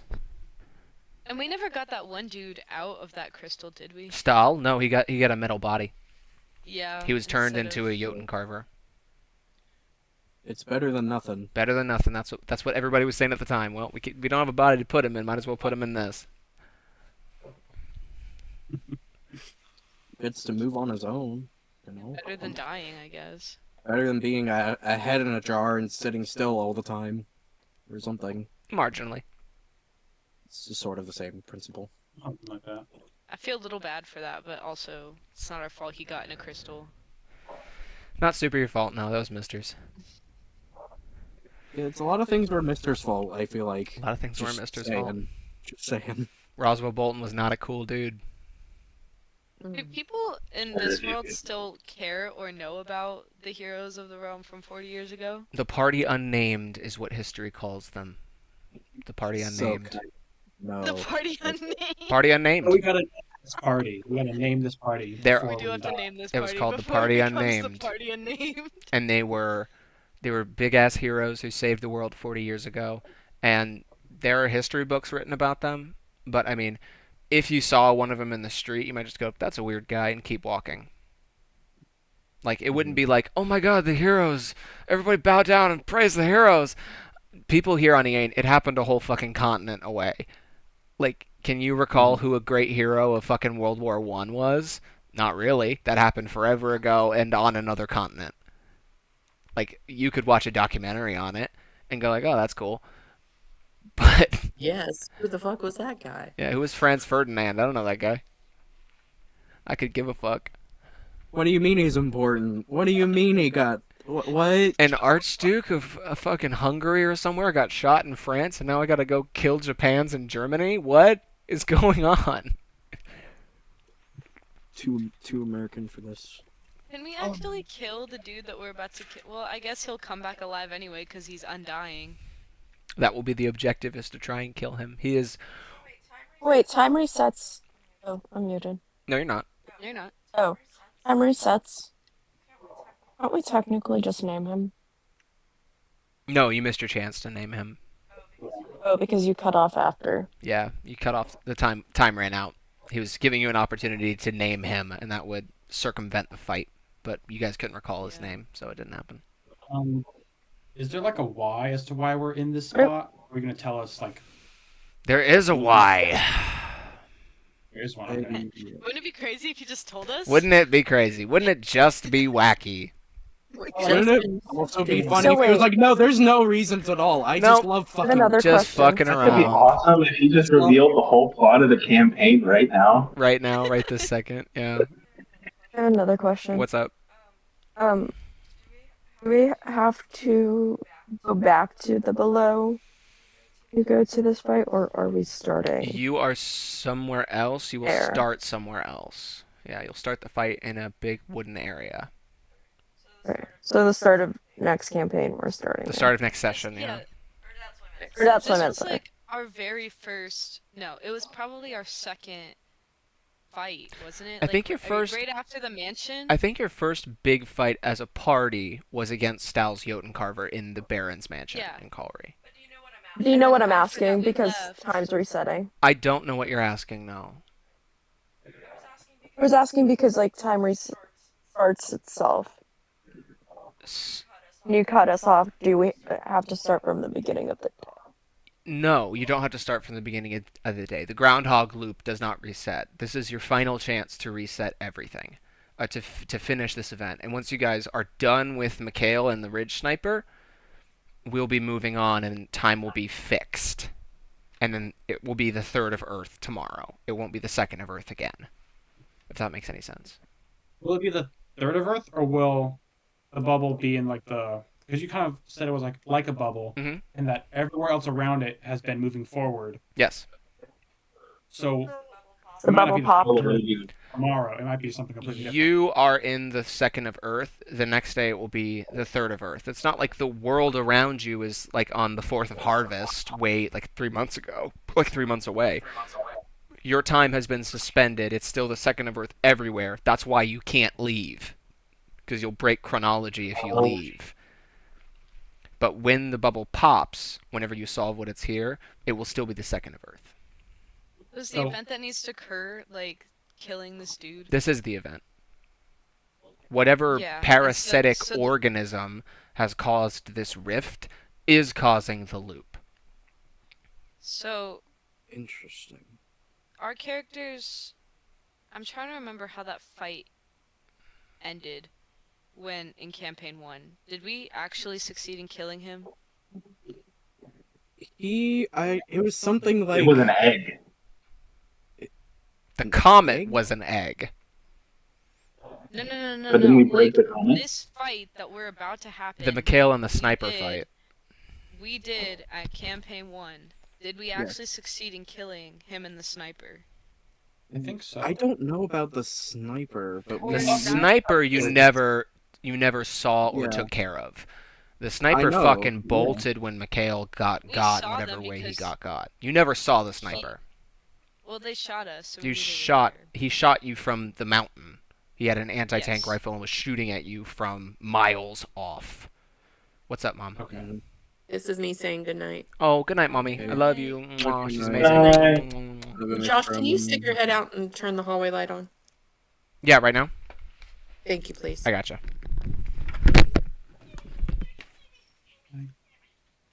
I thought someone teleported the sniper. stop. I thought we got him. I'm just wondering if like I don't we're think gonna we have have to go to. and fix all of our campaign 1 mistakes. Oh. Uh, But if he's miles away, there's no way for us to get to him. well, I just know the biggest fuck up in time was, like, it started for the party when the sacrifice of, oh fuck, MJ, what's your character's name? He died and shit. Ja'Cory, right? Am I wrong? All right, talk to me, gang. What are we thinking? Hello? What are we feeling? MJ?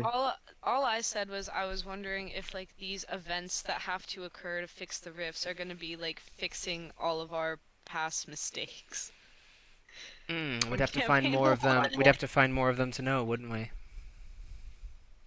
Oh my Yeah, God. and you said Great. something interesting was that it's something is causing the rifts. You said something is creating the Something rifts. is causing them. Something had been causing them before, and it was the Lady in Black's pain.